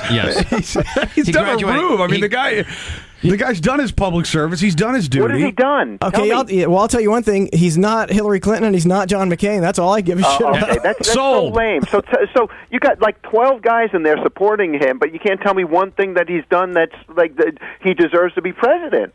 Dude, personally, I would prefer a guy who's done absolutely nothing. To be quite honest with you, I would prefer a guy that's done absolutely nothing than somebody who's so involved and so tied in and so entrenched and so bought with the system. One last point? I really would. You haven't made one yet. I just want to fucking fight you. I got so mad. Wait, one last thing. If you want to change a system, you have to know how to navigate that system and use it and alter it and move it around. You can't just go in there and go, okay, I got some good ideas. All the lobbyists are out. We're not going to take this. We're not. You have to know what the fuck you're doing. That's your point. That's my point. And I think that's what you're bringing, huh? That's what I'm bringing to the table. That's what I'm bringing. That's what you're taking to the dance, kid? Well, I'd like to say that before this call, I was going to vote for Hillary Clinton, but Ralph, you've convinced me to vote for Obama. Thank you. You just don't like black. You just don't like black people. No, really. You're really a racist, Ralph. To hear that. You know, it'd be interesting to know who. I'd like to know who Sam Simon's voting for. I hope Hillary Clinton, because if he's not, I'm not going to be friends with him anymore. Oh, come on now. I will refuse to stay at his house, swim in his pool, drive his car, eat his food. But ever since he punched that wrong ballot, he's out, right? That's it. Yeah. How is everything up in New York? Everything's good. It's fucking cold. I was talking to my mom this morning. She says it's beautiful there, right? Oh, my God. It was beautiful yesterday, about 82. It's beautiful today. A little overcast today, but beautiful, about 79, 80. It got, like, windy and chilly. It's, like, 30 degrees. When Howard retires, or he's got to get the fuck out of there. You know, I think he likes it up. It would be great if he moved to California. That's the place. No, Howard's not a California kind of guy. I can see Howard coming to Florida. But not California. Too far. Yeah, he's very attached to his family. And Beth, Beth is East Coast. She's Pittsburgh, East Coast, Willie. Yeah. But this is the time of year to be in Florida, man. It's like... Oh, you're telling me. All you fucking New Yorkers come down here and drive us crazy. Believe me. Honking the horns on US 19. Oh, yeah, and all you see is New York license plates and like that explains it. And they got some chick that's sitting on a phone book, some fucking yenta. Yeah, but the worst drivers still are Canadian drivers down here. And a light and then they flip you off, and you're the bad guy. You live here 24/7, right? Wait, Bubba. I seen you all chipped up in the city, man. It was so funny. I was walking to Sirius one day. I got off the subway, right, and there's this guy in the middle of the street fucking screaming and yelling at people. There's Bubba crossing the street. The taxi beeped at him. You remember that, man? Yeah. I said, bitch. You're like, fuck you, man. I'm walking across the street. I'm walking across. I don't know what the fuck I'm supposed to go. And this guy, they go about 180 fucking miles an hour. I'm like, bitch, hit me. You're going to do more damage to your car than you are to me. I promise you that, you stupid fuck. And then one time I had the green light and I was walking and this guy gunned it. So I literally took my Oakley Combat Boot and kicked his door in.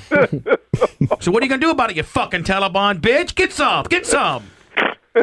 That was the funniest thing, man. God, I wish look I at my had wife video on of that. TV. Look at my wife. Man, so you even think she's hot, don't you? You were all like on fire, and then you looked at me and started laughing. Look at Hillary, how fucking made up they got her. Ralph, you just like her because she's a makeover waiting to happen. You could really do something with that bitch. Look at her, man.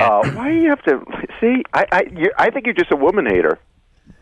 No, I'm not a fucking woman hater. You know what? We're all of us are doing right now. We're doing exactly what we want. We're all doing the partisan bickering when every one of these candidates is bought and paid for by the corporations, and we need to realize that.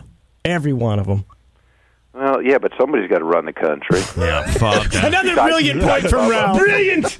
Ralph Cirella's brilliant point is somebody's got to run the country. somebody. And I'm not going to do it. Ralph would love to, I'm man. too busy. I sleep late. I couldn't run the country. Now, how can you? I sleep late too, Ralph. Naps are a good thing. All right, Ralph. Good talking to you, buddy. All right, you too. You guys really do some studying, and I hope you're going to come around. Shut and up, realize what Ralph. a- Shut up, Ralph. I can't even take it. I can't. Did you see Shut up. those robes and that hat one week? Shut up. He's a Muslim too. Did you know that? And he doesn't say the Pledge of Allegiance. Oh, see? Stop calling me on the phone, you motherfucker. Stop calling me on the phone, you motherfucker. Just goes against the grain to go against the grain. You know? Come on, you can't possibly. You can't possibly believe Ralph, this. you never ever go with the grain. That's kind of your gimmick, ain't it? You just go against the grain. No, Like, whatever but we do- no. I mean, I'd love to hear somebody still. Like I asked all you guys, you still don't tell me anything that the guy's done. Ralph, you don't want to listen. You're a jackass. No, I'm listening. Name Hillary's greatest accomplishment. Forgiving Bill for when he got a head job, or Monica. Exactly. He's got nothing. She's got nothing. I have nothing. I have nothing about her years of public service or experience in all these different countries and She's got nothing. please. I mean, you want the list? I'll give it to you. No, we don't want nothing from you, Ralph. What was Exactly, good? It was you good. see? It was great You you just calling sit there in. down in Tampa. Please you know tell- what you guys should be doing? You should just be out in the sun, just enjoying Will you yourself. tell? Will you make one phone call tomorrow and just tell my precious little Robin that I said hi? I will. That's all I ask of you. I will. When you get in on your maybe on your 8th or 9th time tomorrow morning, will you just tell Robin that? I would rather take. I would take Robin over Hillary. Now, see, that's a woman I could if vote Robin for. ran, I'd vote for Robin. Yeah, in a that's heartbeat because and she's you- got common sense. And she's black. You got a double whammy there. Well, that's true. And she's A double whammy. as Tell they you one call thing, it. Robin's got a hell of a lot more wherewithal than fucking Hillary does. I'll tell you that right now. All right. I don't understand your anger for her, but okay. Take care. All right, bye. Ralph Cirella, ladies and gentlemen. By the way, Ralph, I got a ton of positive response from your appearance on the show last week. How about you? You know what? Yeah, it's funny. Sam called me and said it was really good. I was going to call you. I was going to call you guys. It was just kind of fun, just hanging on the phone talking with you guys. It was very organic and natural and wasn't contrived, and you weren't being an asshole, and you were hating on shit, and you weren't like, I'd say A, and most of the time you say B just to be a fuckface, but you actually were really pleasant. I don't really do that. I get accused of that, but it just so happens I'm very disagreeable. Yeah, but I mean, it was awesome last week. No, that was fun. It was. I was talking to you for like 45 minutes, an hour. So what's going on, buddy? It was so funny.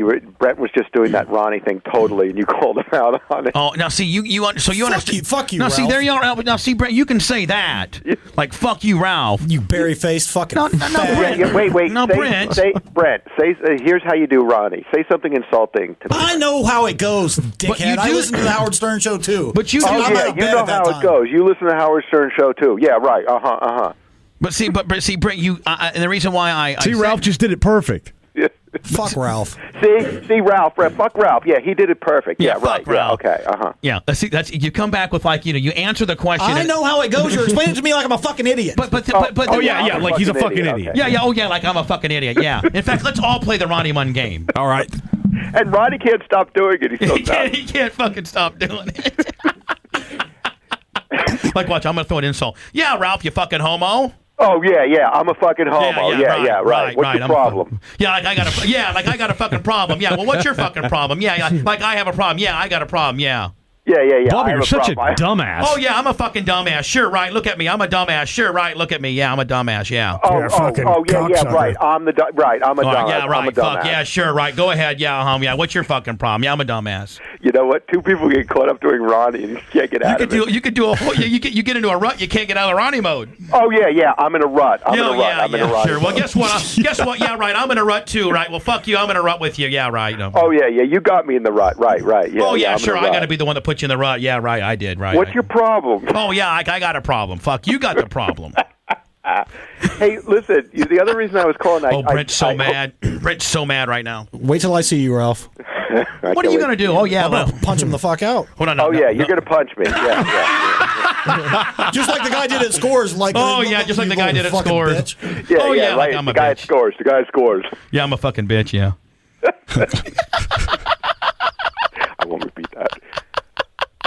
Hey, Bubba, I hope I'm not out of line with this, but Yeah, you're out of line. Yeah, you're out of line. I jotted this down. All right, go ahead. It's on my important desk here, and I need to clear my desk off. What if you did, because you're always selling stuff, what if you did a Heather edition real doll? You know, I had a guy that makes all this shit wanted to do a Heather pussy mold.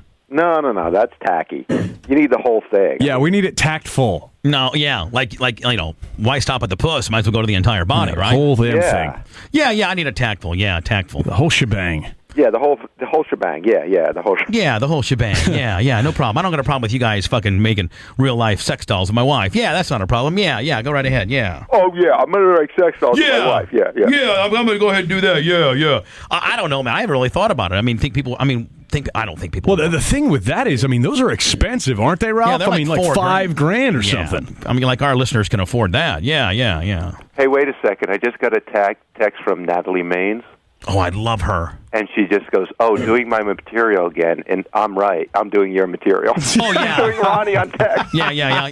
Like you got a text from Natalie Maines. Yeah. Oh, yeah. Like I get text from Natalie. Yeah, right. Yeah. Sure, right. By the way, I fucking love her. Mm-hmm. I walked up to her and she's steamy, too. You know, I don't know if she remembers it or not. You know, Ralph, I walked up and apologized to her. Oh yeah, you guys ragged on her. Well, that was at the beginning. No, but when we were at Clear Channel and she made the stance against Bush, I, like the fucking dumbass follower, sheep cocksucker that I am, believed the president, and I really, I said some bad things about the Dixie Chicks. I'm like, all this bad things, and then it ends up being they couldn't have been more right. Yeah. About what they had said. And so I walked up to her at Howard's wedding and said, I don't know how often people ever come up and tell you this, but I was wrong. Yeah. And I got to tell you, you were dead on and I was wrong. And if I promised myself, if I ever saw you again, or ever got the pleasure of getting to see you in some capacity, I was going to come up and tell you that I was wrong, and I'm sorry. It wasn't just that. It was the fact was, I really honestly at that point did not think that the president. I thought presidents would lie, but you don't want to think that they're going to deceive you so bad. I didn't think that they would send somebody's sons and daughters to die over a lie. Right, and I don't think it was wrong. Like, I believe the president. Well, it was bad for me to believe my president. You know what I mean? Yeah. And I did, but hey, but she was right. Natalie fucking hulked up. She had the balls. She said it. It was the most unpopular thing to say. She caught a ton of shit. Clear Channel banned them from airplay, and I got to tell you, man, what she was absolutely dead on, and I love that woman. I was dead on too. Well, wait a second, I have another important from Natalie. Now it ends up Bush is the worst president since they've been keeping approval ratings. He's the worst one ever. Is there anything he didn't fuck up? No, I cannot name one thing that he's done right. He did add a sneeze guard to the presidential salad bar. I think that's the only thing he fucking did right. When Obama was on, I was never a big fan of Obama's. I mean, I'm glad he's the president and everything, but when he was on 60 Minutes the other night, it was so thrilling and refreshing to hear your president talking speak English. Sense. Yeah, speak English. It's been like, it seems like 20 years since we've had a president. It's refreshing. It's refreshing to hear a guy talk as a man. Not have any hidden agenda and all this smart ass quirks. He's very forthright. Maybe he hasn't been tainted and everything he's doing is right on so far. I mean, he's got Joe Biden, who I love. Hillary looks like she's in now. I mean, he's like putting together this like super staff. It's fucking great. Hey, if you get an opportunity, forward Natalie the warm line. I'd love for her, if she's ever listening, just to call us up. I'd love to talk to her. I will. She just texted me and said, "Tell them congrats on Florida." I think she means that. We got Ralph, nationally. We got credit. For delivering Florida for Obama. Yeah, in fact, MSNBC. Oh, really? I didn't know that. That's we great. did. We did. Yeah, because you know why? Because they were able to call Florida before they even started counting the Miami votes. We got credit for it. In fact, the people, I don't know if you know this, people from Barack Obama's campaign, very high up, called Brent at home. Really? Yep. They just ran such an incredibly great kid. Did you see those guys on Nightline, like a night after, like this whole team? Right, you probably saw that. Yeah, and it was so great. I mean, his version of Karl Rove is a guy named David Axelrod. Yeah. That guy is unbelievably smart. And, they're smart, and they're smart, but not like cocky and annoying. I don't know. I hate to say it, but I was wrong about Obama. Ooh, it's hard for that to come out of his mouth. And when we were in Jersey, Ralph, I was trying to tell you the guy's smart. He's not an idiot. Like, yeah, but my problem with him has always been he just, I don't know. I was always thinking, he talked a good game. He just didn't have the experience. But you know what? He's putting enough people around him who have experience. And what I thought was really smart, which came out, was like everybody said he was even keeled. He didn't he wasn't reacting to what everybody else did, which I think is incredibly smart. How's Sammy Simon doing? Flapper. I'm going to see him in a couple of days, and then we're off to Hawaii. You are? Yeah. Okay. That's Thanksgiving in Hawaii. Oh, nice for High Road. Hey, are you a fan of Entourage? I yes and no. I mean, I wish it was as good as it was the first season, but yeah, I watch it all the time. Why? No, I watch it all the time. I thought maybe you'd be into that shit. Well, you were talking about David Axelrod, and David Axelrod's brother, Ari Emanuel, is that's the character Ari Gold is based upon. Oh, really? Yep, that's the real life Ari Gold. Is that David Axelrod's brother? Yeah, I think what's his name, Jerry Piven. I mean, I don't. Oh, he nails it. He's pretty much that guy. He's got a reputation of being a bit of an asshole. So he's just playing himself to a certain extent. I think that I'll tell you one thing though. He fucking nails the character, does he not? Yeah, but it's a little bit too much. Like, I don't really care that much about him and his family and the little gay assistant and stuff. I like it was more about like. Oh, stop hating. Those guys just going out, fucking around with chicks and stuff. Stop hating. You like the gay assistant now. Stop hating. Oh, he's so not hot. Lloyd, he gets so mad at Lloyd too. Anyway, Ralphie Cakes, we're all right, good talking to you. I will forward Natalie on everything, and I'm sure she's listening, and I'll give her the number, and she can call in and say hey. Tell the boys and Howard and Robin and everybody we said hi, okay, bud? I will. Happy Thanksgiving if I don't talk to you. I'll see you around the holidays. Yeah, when you come to see your mom, man, please make it a point to see us. I will, and Super Bowl, man. That's right. I got plenty of room. Super Bowl. All right, bud? Later. Ralph would ruin you. I would be more than happy to fight Ralph. Not because I don't like him, but I do believe I would win that fight. I don't know, man. I tied up with him one time in New York, man. The motherfucker's pretty thick. Dad, don't get turned on by that. So you're saying you got busted up by Ralph? No, I didn't get busted up by him, but he's in better shape than you would think. Well, yeah, he's got plenty of time to hit the gym. I know he's in good shape. Ralph, how are you?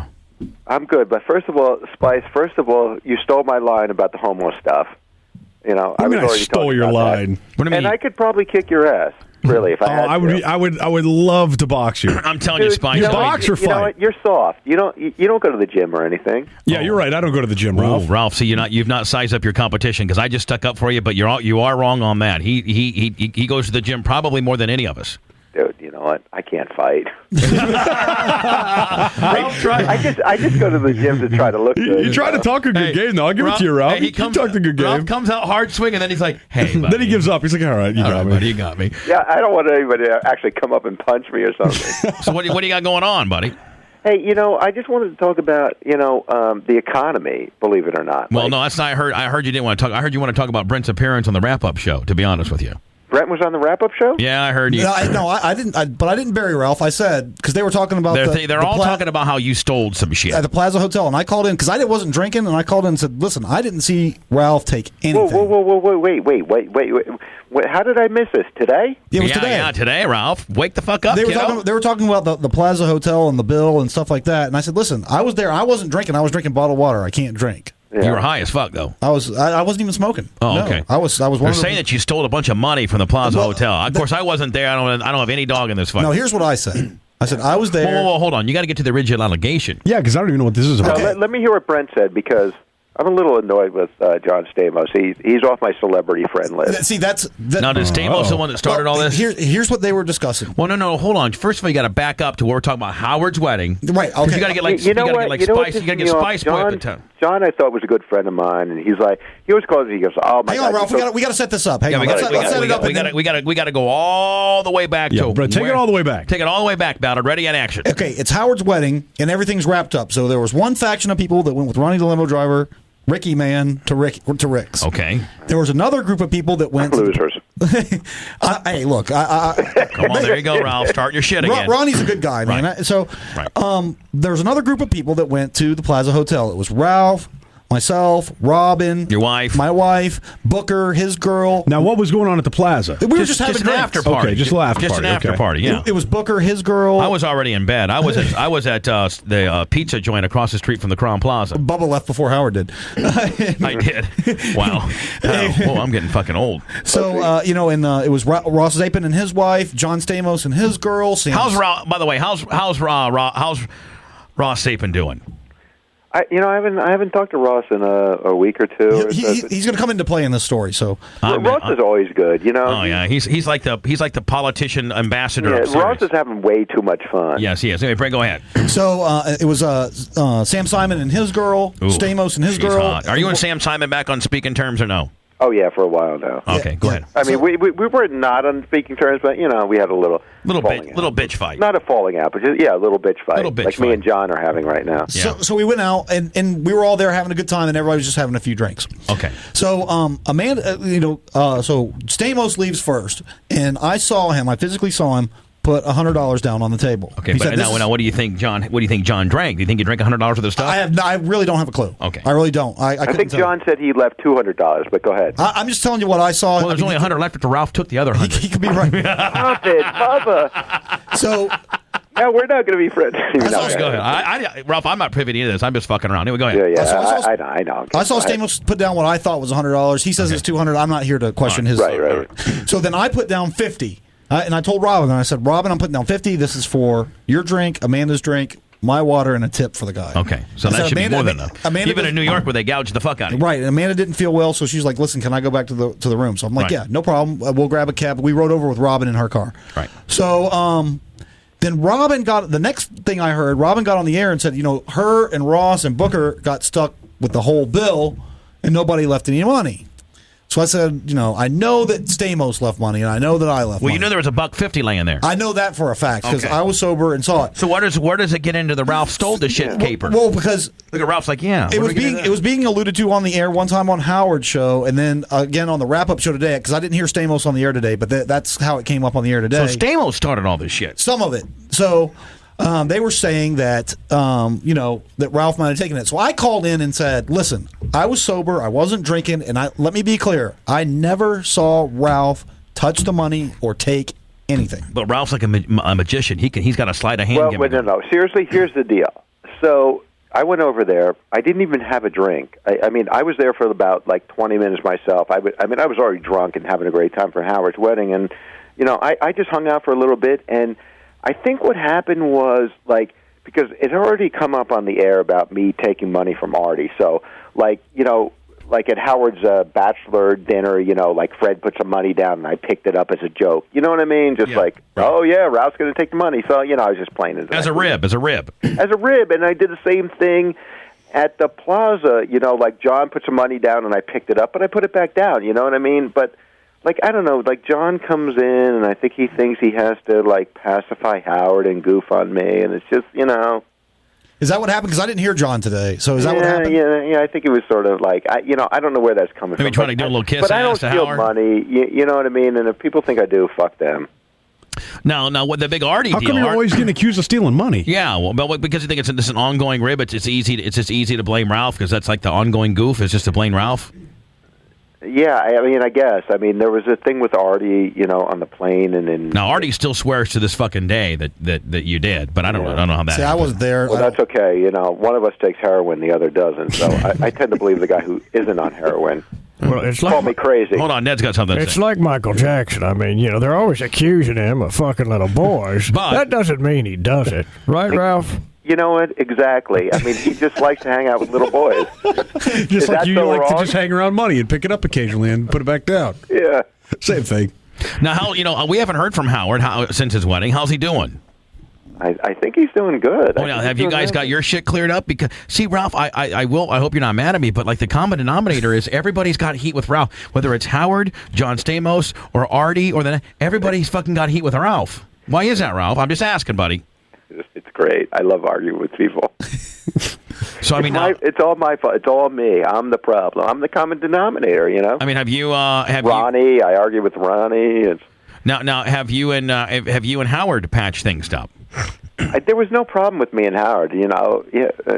Do you feel like Howard's kind of gotten out of your life to a certain extent now that he's married and stuff like that? Do you feel kind of shunned? No, not since he got married. I felt shunned like years ago. You know, when he hooked up with Beth and ignored me. No. So when he got he still got you. a hot chick and stopped hanging out with a dude. Yeah, Does he still got you on? Does he still got you on payroll? Oh yeah, as long as he still pays me, that's fine. I mean, he can hang out with whoever he wants. Well, yeah, maybe the more he hangs out with the best, the less you got to work at the end of the day. Yeah. You know what? I used to do his wash when I did his clothes. Now Beth does his wash. So I love Beth. It's great. I'm not really dying to do his wash. It's probably 80% less work for you, kiddo. Exactly. Now, let me ask you a question. What does your average day entail? What do you do, Ralph? At the end of the day. At the end of the day, I guess it's just like running around and shopping and picking up stuff, and for Howard, in terms of what I do for him, and just bringing clothes to him, and he tries them on, and he tells me what he wants. He wanted a leather jacket, so I had to run around and look for leather jackets, or just regular. I dress them. So. No, I will give you this, Ralph. I mean, you know style. You got your fashion tip down and stuff like that. What are some of the hot brands that he likes and that you like these days? Yeah, Howard's he's not a big brand guy, though, is he? I'm not. I'm more about just picking up stuff. But who's great is John Varvatos. Who? See, that's just too expensive for me. I don't know. But I know what you're talking about. Yeah, John Varvatos. No, he's the one that owns Converse. Yeah, he does a Converse line. Varvatos. He does just kind of real simple blacks and stuff like that. Does it make 3X? 2X. He does stuff that fits good, but it's styled. It fits good. And maybe we should fly. Hold on. Ralph will be down here to visit his mom's. Yeah. Maybe we should have him take me to the store one day and do the Bubba Ralph Cirella makeover and have him dress me one day, Brent.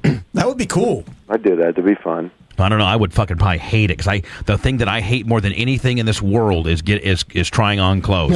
That's fun. You're just like Howard, because the other day we were trying on some clothes. Howard goes, he goes, I hate this, and it's like I was like, oh my god. I said, you're nuts. I said, I love this. I love going shopping for anything. I go shopping for spoons. I like it, and I bring all these clothes to his house, and he just tries them on. If he likes them, he likes them. If he doesn't, he doesn't. But now, if he doesn't like them, do you take them back? Yeah, return them. Oh, okay. I mean, so but at this point, I sort of know what fits him and what he likes and that kind of thing. So the return percentile is about 5 to 7%, I would say. Really? Yeah. But see, unlike Howard, Howard wears something new every day, doesn't he? Pretty much. Yeah, but not. He's not like a clothes horse. You know what I mean? Yeah, but like me, Brent, I got 3 pairs of shorts and 3 fucking shirts, and those are my favorites. I got them broke in. They're fucking stretched out where I need them. I got 4 pairs of underwear and 6 pairs of socks. Everything else, you could throw it away. I wouldn't even fucking care. That's a key thing that you just said about broken in. There's certain types of clothing that will break in. There's certain types of clothing that won't. You want that stuff that stretches and you cut off. Oh yeah, elastic's my best friend, my friend. If it ain't got elastic, my friend, I can't fucking. Elastic. I got to wear a pair of jeans tonight. Do you have a tailor who just puts elastic into everything? I would put elastic into every fucking thing, but I don't. I need to have a tailor. I don't have one of those, Brent. No, I don't need one. I just need a double or a triple X fucking. No, you need a tailor. Everything needs to be tailored, even if it's a T-shirt. No, what does Howard do that? No, I do that. You tailor it too? Well, no, I don't sit home with a needle and thread, but I take it to a tailor. Now, do they have Howard stats on hand so they know what to do with them? No. This guy's like an old Chinaman. He doesn't even know who Howard is. I just kind of tell him where to tailor it and stuff, and he does it. Now, Ralph, you gave some good advice on the wrap-up show to guys out there. You said they make suits for a reason. They're easy. You put them on, and you look good when you go to something formal. Right. So what's that supposed to mean? Because we went to Jason's wedding, and you have JD who shows up in an ill-fitting white shirt and a tie, no jacket or anything, and then Teddy, Artie's assistant, who shows up in a hat. He wore a hat to a wedding. You don't wear a hat anymore. No, and he had corduroy pants on and nothing, a white shirt and a black vest and an orange tie. What is it? A Timberlake concert? What's that? That's like a Timberlake concert. Yeah, but not in a cool. Now, did you get a chance to analyze? Brent and I I mean, we had standard, black coats with a white shirt and a black pair of trousers for Howard's and black tie and black ties for Howard's wedding. I mean, did we look stupid? Did we look acceptable? See, that's what I was saying on the wrap-up show. What Brent was talking about, put a suit on. You can't go wrong with that. Like, don't try and reinvent the wheel. You know what I mean? Yeah. So don't go crazy. Get a suit. A suit is your best friend. Because you're very critical, and like if somebody looks stupid, you're not afraid about saying that. So did Brent and I at least look? We didn't look out of place, did we? No, not until you just you didn't know what you're doing with the food. You're like, what's on my plate? Yeah, I didn't. Why you got to put the Southern accent in there? I don't have that Southern accent. It just helps with the whole dumb thing. I'm not Richard Christie. Wait. Before we move on, the best example is John Madden. You look at John Madden with a suit on; he looks great. Can you imagine him if he was in anything else but a suit? What a mess he would be. I am a mess. I am a mess. This job has turned me into a fucking mess. I mean, well, Jesus. you work too much, and you you know what? I understand now that you're sort of like, if Sirius resigns, you're like great. If they don't, you're like great, because now you have options, right? Yeah, well, we do have some options, and you're the one that brought it up, so I guess I can expand on it a little bit. But you're exactly right. That's how we feel, but I just want. I mean, you're close to Howard, and I want you to make sure, if you could please tell Howard that if we have to move on, we are going to be so sad only for one reason, because we can't be with him anymore. I mean, seriously, but we can't. I mean, we got to do what's best for us and our family, and we can't ever tell anybody. Well, listen, you're doing incredible on regular radio, and there's nobody else on it. And you know what? If they're going to pay you, and Sirius is not going to pay you anything, you know what? And you're doing 2 shows a day, that's insane. It's killing it. Ralph, I'm going to be honest with you. It is absolutely. It's hurt this show. It's been the longest year of my life. It's hurt this show. It's hurt our families. It's hurt my health. I'm getting 4 or 5 hours of sleep a night. It's hurt me being a father. Sirius fucked us last year, and gave us a take it or leave it offer. Made us scramble. We had to fucking. So it's just Can I just say, what? Listen, I love Sirius, and I know they don't have a lot of money to spend, and I don't think it's because of that, but. At the end of the day, it's so great that you can just kind of you've had your success now on the other stuff too again, and you can just say, it's been so great. You know what? F you. But you know what? We're not going to kowtow to your $20 a week or whatever give me. Yeah, it's nice to be able to have some other options, and because I will tell you this, I'll never forget this. I'm not going to mention who it was, but somebody very high up, saw me at Sirius Satellite in December and said, you know what? I'll give you 3 months. You'll get fired off the other situation. I'll give you 3 months, buddy. And I was like, what a motivator that must be. I was like, I appreciate that, and I'm going to try to do my best for both. But are the initials SG? No, okay. It's above that. MK? No. Yes. No comment. Yeah. So anyway, yes. But anyway, hey, but I just want everybody to know, including Howard and you and the staff, that God, we wouldn't be anywhere without him. Howard's people have been great. You can see that. The mindset of the people that work in the Howard Stern world is they're different from everybody else. They're radio people. They're radio people, and they came from radio. So, hey, but Howard. I mean, Ralph. There's a smidgen of hope that we can get some kind of resolve. But yeah, I hope so, because it's like we've all come so close, and we're all family now. I mean, I know we're kind of outsiders, but we're all kind of one, and it'll be sad if it doesn't work out. Well, you're only outsiders because you're so far away. Right. If you were right here, it'd be more interactive. But yeah, I would. Sometimes I do wish that we could all be at one because can you imagine if Howard's show and our show was all inside one radio station with Scotty Farrell, and we all worked in one radio station like the old days? It'd be nice. It'd be nice because it's the first time in Howard's career, it's the first time in mine and Scotty Farrell's career that you are able to coexist with other talent and not get motherfucked on the backside. Howard for this K-Rock days would always have Opie and Anthony or some motherfuckers that are being counterproductive of supporting him because they are always jealous of his success, and rather than to understand, hey, listen, you know what? If I go with the guy and I don't motherfuck the guy, that he can get more done that way. And what's got to drive you crazy too? I mean, I'm not trying to set you off or anything, but when I heard that, I don't know, who's the sports guy who got fired and got hired for $5 million? Yeah. Who? I mean, Mad Dog Russo. Yeah, I mean, yeah. I don't know. I don't get that. It's like, why is he worth so much? Well, at least he's a radio guy. I mean, yeah, but I mean, but Ralph makes a great point. I mean, he really does. But anyway, you got people there already. I don't know. What do I know? I mean, I'm sitting at my house, but you want to know who a great sports guy is? Scotty Farrell. Scotty's great. You know why Scott's great? Because he doesn't give a he fuck. talks about shit that I'm not into hockey, but I still listen to him. You know what I mean? He's got a good voice. He's got a good rap. You want to listen to him. When he wants to go off on something, he's not going to hold back. He goes off. He's an original. Yeah. You know what? You're exactly right. He's a maverick. You're not going to be able to listen to any sports guy in America. He's a maverick. That sounds like Scotty Farrell. He's got his own shit. He's got his own deal. He's got his own gimmick.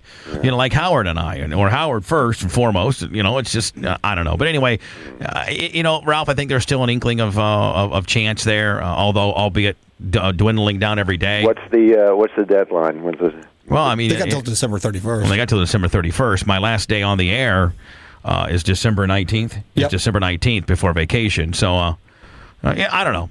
It's just I know you feel our frustration because we've all gotten so close and it's just, and I know Howard. I know he is equally as frustrated. I've had some conversations with him. Yeah, but if they're not going to do it, and it's like even if they came with an offer that's decent, but it's not great, it's like you don't need the aggravation or like the loss of life to work 20 hours a day, and then Yeah, I mean, you're not seeing your kids, you're not seeing your wife.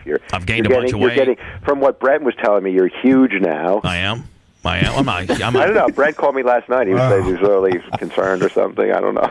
Well, I'm not any bigger than you saw me at the fucking wedding. I haven't gained any weight since the wedding, but I'm just kidding. Brent didn't call me. No, but I mean, hey, one of the reasons why, I mean, Ralph is, I mean, how the fuck, why would you want, I mean, first and foremost, nutrition starts with sleep. One of the number one things is you got to sleep. Yeah. Sleep is the best.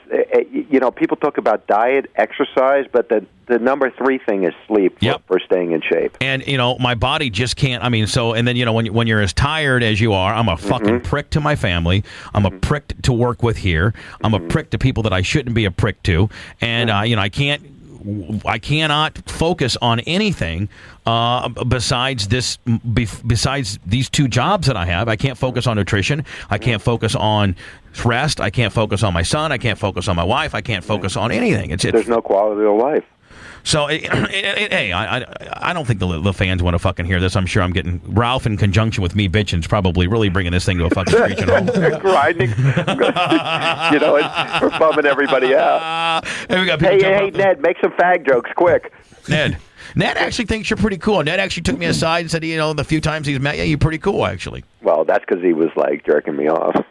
Wow. Ned, I have a huge cock. Ned, he does have a huge cock. I was impressed with Ralph when he almost kicked your ass in the studio in New York. I love that. Yeah, right. We tied up, man, and he got after it. That bitch is fucking tough. Ned was in there that night looking like the Unabomber. Yeah. He had his sweatshirt all the way up. Ned, that's a look. That's a look, man. That is a look. I'd like Ralph to dress me. You would? Not buy me any clothes, just dress me. Oh, so you provide the clothes and then he actually physically puts them on for you? Yeah. Can you imagine what Ned's crotch would smell like dressing him? Oh, yeah. Ned, do you dethatch your crotch at all? Do you shave it? Oh, come on. Ralph, do you shave your pubes? Honestly? Yeah, well, no, I want you to lie. Well, yes. I don't shave. I kind of take them down a notch or 2. I think everybody should do that. I mean, you trim the hair on your head. Why wouldn't you trim the hair on your body? Now, see, not that you would want to visualize this, but I'm 100% bald down there. I'm bald. How does that happen? You take a razor and you shave it all off. Oh, you shave your balls? I shave my balls. I shave my fucking... See, I can't...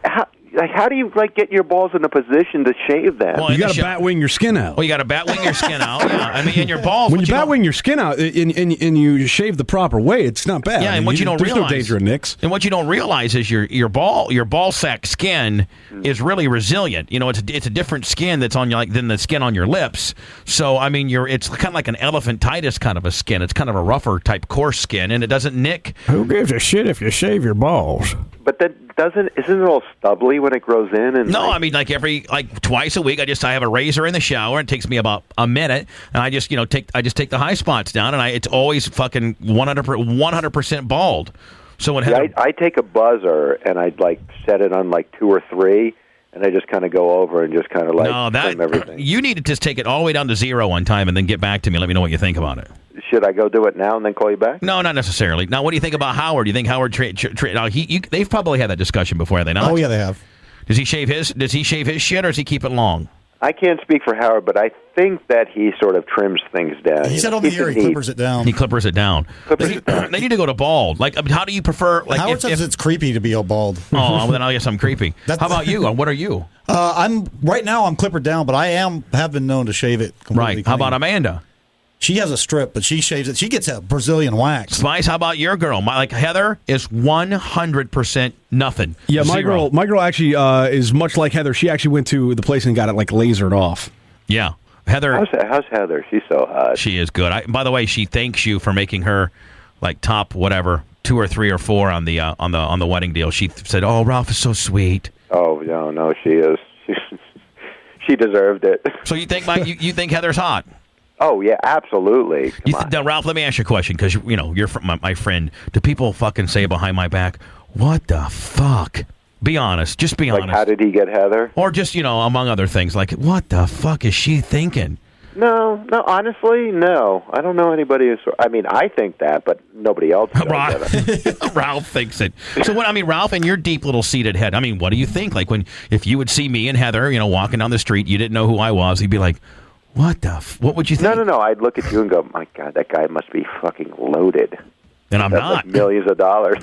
I'm not loaded at all. You know what? Honestly, I don't think that, because it's sort of a man's world, Like, guys can get away with not looking as good as the woman who's with them, but they can work in reverse, Tell me. You never see a good-looking guy with a pig. Hey, no. same question to you, Bubba. Not that you're a pig, Bubba.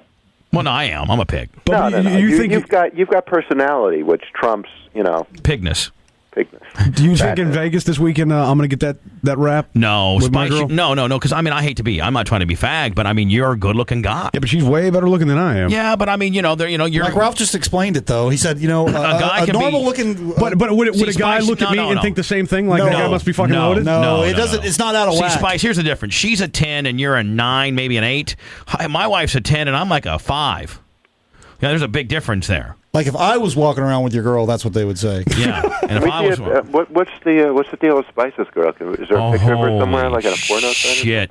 I wish I could have taken a picture of her yesterday, Spice, whatever she was gussied up, and I wish I could send that picture to Ralph Cirella because he would, he's that's what he's into, like analyzing people. Right. Oh, hey, what's the deal with Heather? Like somebody got to feel her up or something somewhere? Like no, Doug Goodstein. I let Doug grab her tit. Doug asked, and so I said, yeah, I don't fuck care. I like how Ralph just throws it out there. Hey, somebody felt her up or something like that. I don't know exactly what happened. Like, how about Ralph Cirella puts her on a list? Like, Doug didn't even put her on a hot chick list. Well, did Doug get a list? Maybe for the holidays. I thought it was only Ralph and JD that had lists. JD topped my list. Ralph, you had a list, didn't you? Yeah, the chicks at the wedding list. There were a lot of hot chicks at that wedding. There really were. Sam Simon's girl. Who did you have number 1, Ralph? Actually, Stamos' girlfriend, this chick Leah. Now, see, I didn't have her at number 1. I had Sam Simon's girl at number 1. But I know Leah, and I've seen her before, and I know her, and she's really hot and really cute, and I dig her. She's a small girl, and she's got a beautiful face, and so. See, I had either Booker's girl at number 1. I'm not going to put my wife in there, so you can't. So I had Booker's wife. I had Ross Zapin's wife. Yeah. I had Sam. Oh, fucking Sam. Simon's girl was hot. Jenna's great. She's fun, but she was just like crazy dancing around. She was having a great time. She looked good, man. Yeah. Yeah. Oh, yeah. So I would say, let me see. I didn't have Stamos. I didn't have Stamos' wife in there or whatever. She was kind of low key, So like, because there were other chicks there, like somebody was talking about like Trump's wife. No, she doesn't do anything for me. Zero. Me too. Doesn't she look kind of tranny-ish? Yeah, she does look tranny, and she puts weight. She needs to back down about fucking 85 notches on the makeup. And the other problem I had with her is because I like women that are beautiful but don't have to wear a lot of makeup. Well, that's why I dig Stamos' Leah because. Well, that's why I also dig. I'll tell you one. Sarah Silverman.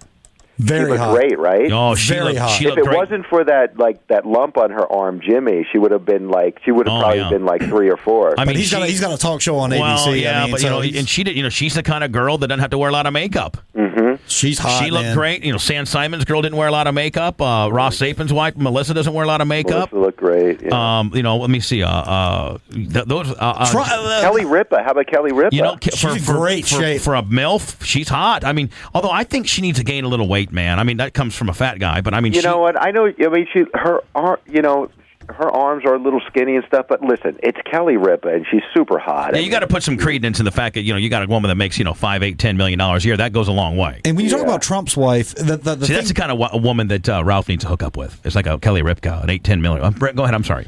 Is she not only Trump's wife? Yeah. The thing about her was, like, I got to talk to Trump for a few minutes, and he was actually pretty nice to me. Not me. He was actually. I didn't say shit to him. He was actually pretty nice to me, but she had the attitude like, I'm married to Donald Trump. Fuck you. I don't have to talk to you. Yeah. Yeah. I mean, that's what. How about she is? How about Jillian Barberie getting all fucking toasty? Jillian's great. She's cool. You know man. what? I love her. You know, she actually knew who Ralph. She listens to the. She knew who I was. Jillian's like a super fan. I mean, she's almost like a whack packer. I mean, hold on. Did you hear this? This was on her TV show, the Monday thereafter. Okay, and she actually mentioned me on her. Listen to this. Listen, Ralph. But I met certain people from the show that I hadn't met before, like Richard Christie and Bubba the Sponge, and I think I got a little stalkery. Is Bubba on that show now? Bubba is on his own show. Yeah. Yes. Oh, okay. You know him? Oh, sure. Yeah, he's great. Yeah. He's got his own show on I don't know him that well. I call him Mr. Sponge. Not as big and spongy as I thought. Yeah, he's very, very cute. So she mentioned me on her television show, huh? I love Mr. Sponge. That's good. She mentioned me on the Fox pregame. I saw that. She named all these A-list celebrities, and she fucking threw you in there. Right. I turned to Brent. Chevy Chase, Ralph Cirella, Barbara Walters. Oh yeah, Jimmy Kimmel. She went on and on and on, and she goes, Ralph Cirella. I go, how the fuck did Ralph get in there?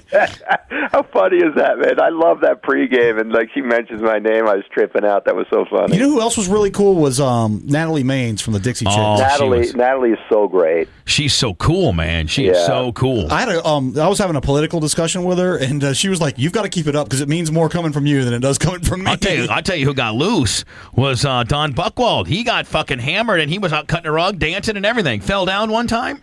Oh, I don't know anything about Don falling down, but I've known Don for a long time now, and what a I've great been guy. out with him on several occasions where we've been drinking and having a good time. And he gets loose. He comes to me. He goes, "I would come to fucking Florida, but I'm never going to go to a red state." And I go, "Whoa, hold on, Don. What? You don't know much about Florida because we're going to go Obama." And he's like, "No, you're not." And I go, "Yes, we are." And he goes, "Well, if you go Obama and you turn fucking blue, I'll come see you." And he needs to come see me then. Yeah, because we turned blue because our two counties, Pinellas and Hillsborough, before they even started counting South Florida, they had already called Florida because our two counties flipped. So my wife is listening right now. She never listens to the show, Ralph, ever. She's actually listening because she's coming to pick me up because me, Brent, and Amanda, and we're all going to the hockey game here in a minute. So she's listening. So she wanted to thank you. She texted me and said, "Please thank Ralph personally for putting me on his list." I don't know what number she was. What was she? 3, 4, 5?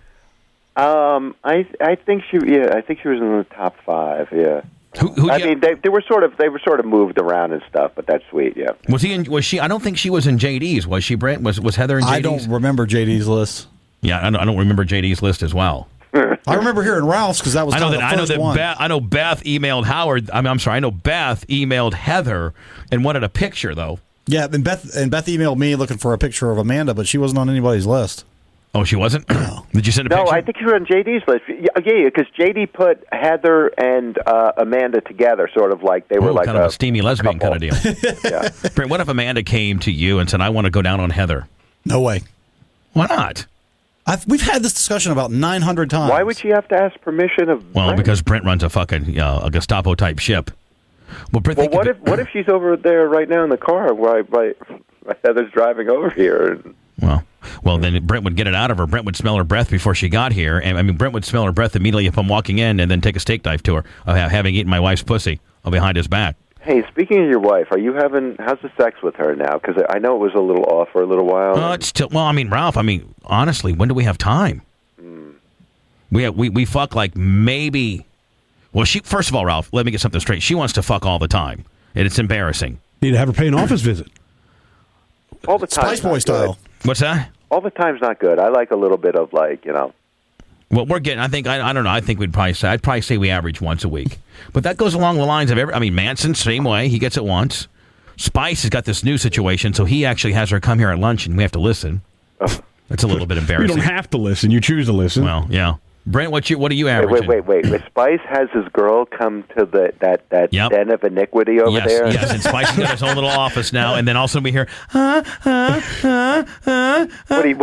what are you, like 16 in high school? Yeah, exactly. You can't take it to a house or something? When do I have time? I mean, honest to God. That's funny. You guys are so fucked up and doing 20 times. You have to have sex. I got modern day nooners going on. Boy, Howard would love to hear that. Spice actually has his fucking Playboy girlfriend come here and fuck, and we listen.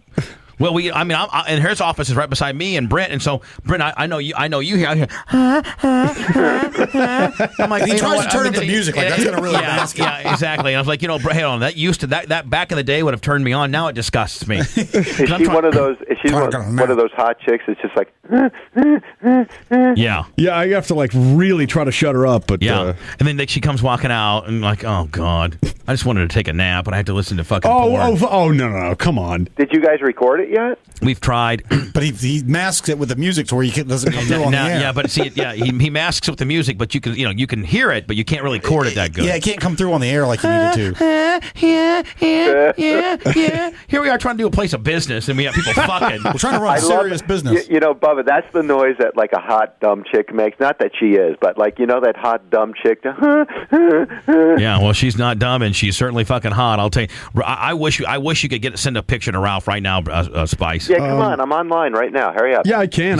He's got his cock in his hand right now. I think I have your email. Hey, can you make that noise again? I've got it. I'll write it down for you. Now, Spice, you got a real good one for her? You got a real good one for Ralph? Yeah, I'm sure I can find one here.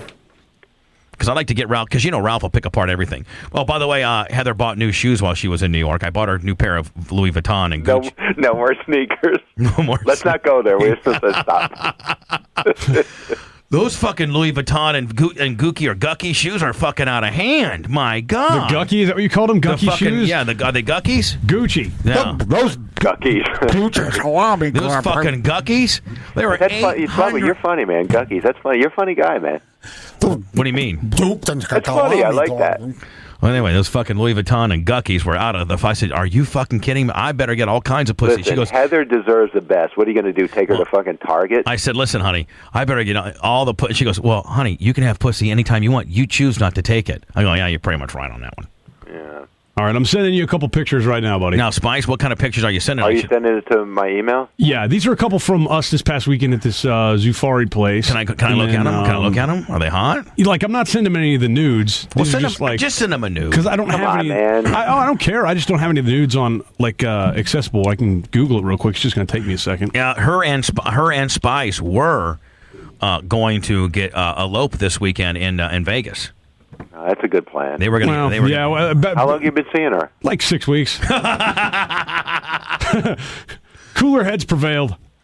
Has anybody vetted her, or do we know what she's all about? Or yeah, I pretty much do actually. As far as, I mean, we don't care. At least I think I do. We're not. He won't let us question her though. Yeah, he won't let us. Well, she came. She started out as a guest. She was a studio guest.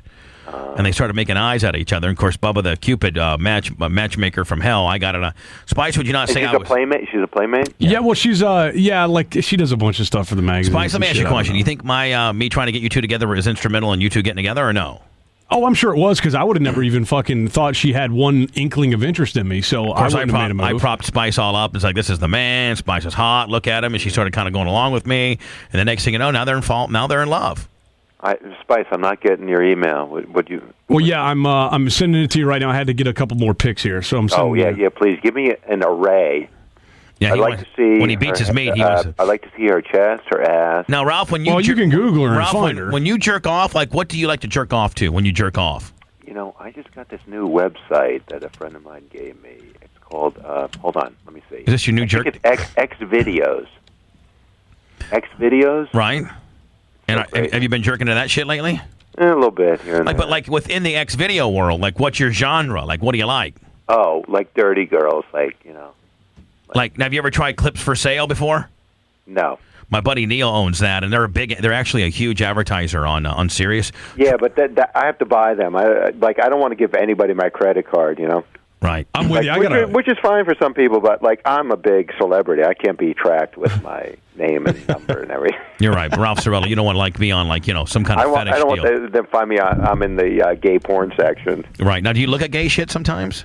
Oh, who doesn't? Come on. Well, I really don't, to be honest with you. Oh wait, Spice. Okay, I got some My Girl. All right, here we go. Here's the subject, My Girl. I want to get Ralph's play-by-play. Oh my God. I want to get his synopsis on the air as he's looking at Tasha Nicole, which is Spice Boy's new fiance. The only thing that looks bad on her. Here we go. Is Spice. I couldn't agree with you more, Ralph. I was like, ooh, she's getting ready to fucking pick her apart. I was getting ready to be happy for a second.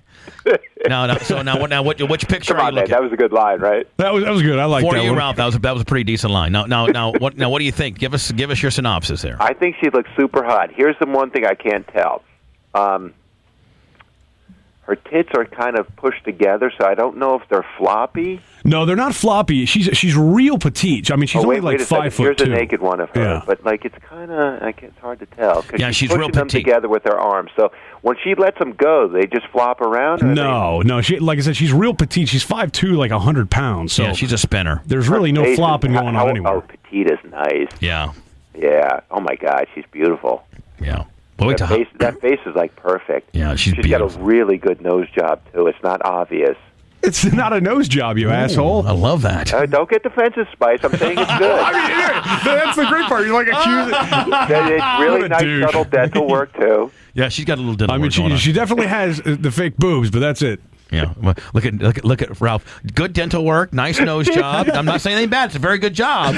Ralph's a fucking asshole. I swear to God, he is. You know what they need, man? They need to do a reality show. The only one that needs a nose job is fucking Ralph. Hold on, they need talking shit. You want to to talk about fucking nose jobs, but they need to do a reality show where Ralph picks people apart. They used to have that show. What was that show on TV? And it was like Lorenzo Lamas was up there with a point pen. Oh, yeah, we had him on our show. That was the thing they ripped off from Howard, and then Howard sued them for that. Did he win? Yes, they even had Lorenzo Lamas dressed up like me.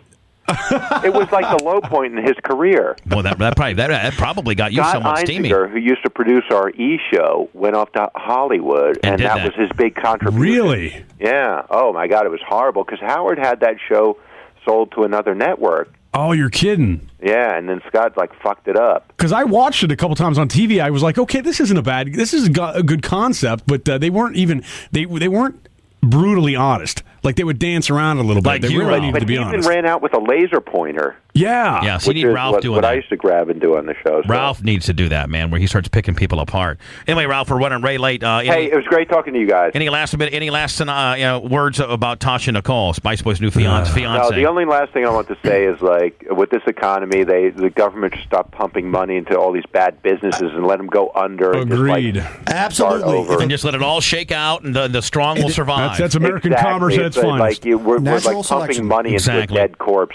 Exactly. You're exactly right. And basically, we're rewarding people for being irresponsible. Yeah. And if a business is too big to fail, it's too big to exist. Right. Like now we're talking about these car companies. You know what? Produce a good car and people will buy it. Right. It's like American car companies been producing shit for 50 years, and it's good. Not only that, Ralph, they chose to go the route of the Hummer and the SUV when they were developing the electric car. So they're paying the price for a bad business. And now we got to bail them out. How about somebody bailing out us? Years ago, they just people like these giant cars, so they produce these gas guzzlers instead of producing good cars. Yeah, well, if anybody wants to watch Who Killed the Electric Car, it's a documentary, and if you really should be like Ralph and have a Firebird. And I feel bad for the Monte workers. Carlo. I feel bad for the workers, the people that have the ass kicking guys that have jobs in Detroit. But I don't feel bad for the people at the top. You feel bad for the people who are working stiffs and they're going to lose their job. But you know what? I feel horrible for those people. Yeah. Ralph, we love you, buddy. Love you guys. Take care. Tell Howard we said hi. Spice, send me some more pictures of her. I prefer something where just Google her. You can find them your own. Ralph, I dare you to say you want some gapers. What are gapers?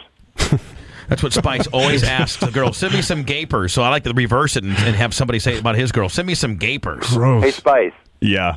Send me some gapers. I'm not sending you shit. Is this Ralph? Hey now. Hey now. How you doing, Ralph? Good, man. How you doing? Good. How are you doing? You sound awful calm today. Calm? Yeah. Yeah. Well, it's fucking freezing here in New York. Well, it's about 80 today here in Tampa, Florida. Dude, it's winter already here. Like the sun, goes down at like 5 o'clock now, and it's depressing. It's just awful. If I was Howard, I would helicopter my way in from the Hamptons. At least the city's kind of depressing in the wintertime, is it not? It is. It is, and I've lived here pretty much my whole life, so I'm over it. I think some people come here and think it's fun. I mean, it's kind of fun with the holidays and stuff, but after January, it's just you want to kill yourself. I mean, you and your mom lives down here, and you know how beautiful it is in the wintertime. You can't get any better than right here. Like November through April, man, it doesn't get any better than this. I know, it's perfect. And I come down to see my mom a lot, and and last winter just really fucked me up. Even though I got out a lot, it's still, that's how bad it is. It's like, I mean, you got a maid. You can come see your mom down in Florida, or you can go see your Sam Simon out in California. Exactly. Actually, I'm going to do that around Thanksgiving. We're going to go to that. We have a date. We're going to the new Cowboy Stadium. Man, I really like Sam Simon. He's such a good guy. He really is. He's such a good guy. What else, Spice? What do you got to say? Well, I was going to say, call me crazy, Ralph, but it seems as though, like for instance, when Bubba's wedding happened down here, like Howard really liked the area. Like he genuinely went back there and was talking really positive about it and how he would maybe consider being down here full time. Is that something you could see him doing? I think he'd go to the west. I think he'd go to the rich West Palm, Miami area. He wouldn't come to the hillbilly. Actually, he used to vacation. He was telling me he used to vacation down in Sarasota. Really? And he said that that's a nice spot down there. He said he loved the beach down there because he could go to the movie theater in the afternoon, and there'd be like 2 people in the theater, and he could go in there and sit wherever he wants. What say you, Ralph, on that deal? It's so funny when he was talking about that. That's what I don't go to see movies unless I go see them down there. The theaters are empty pretty much, like during the day. Going to see movies in Florida is so great. Yeah, a matinee, you've got the theater to yourself. Yeah, you can be like Pee Wee Herman and jerk off and shit. Well, I usually go with my mom, so I'm not doing that. I'm sorry.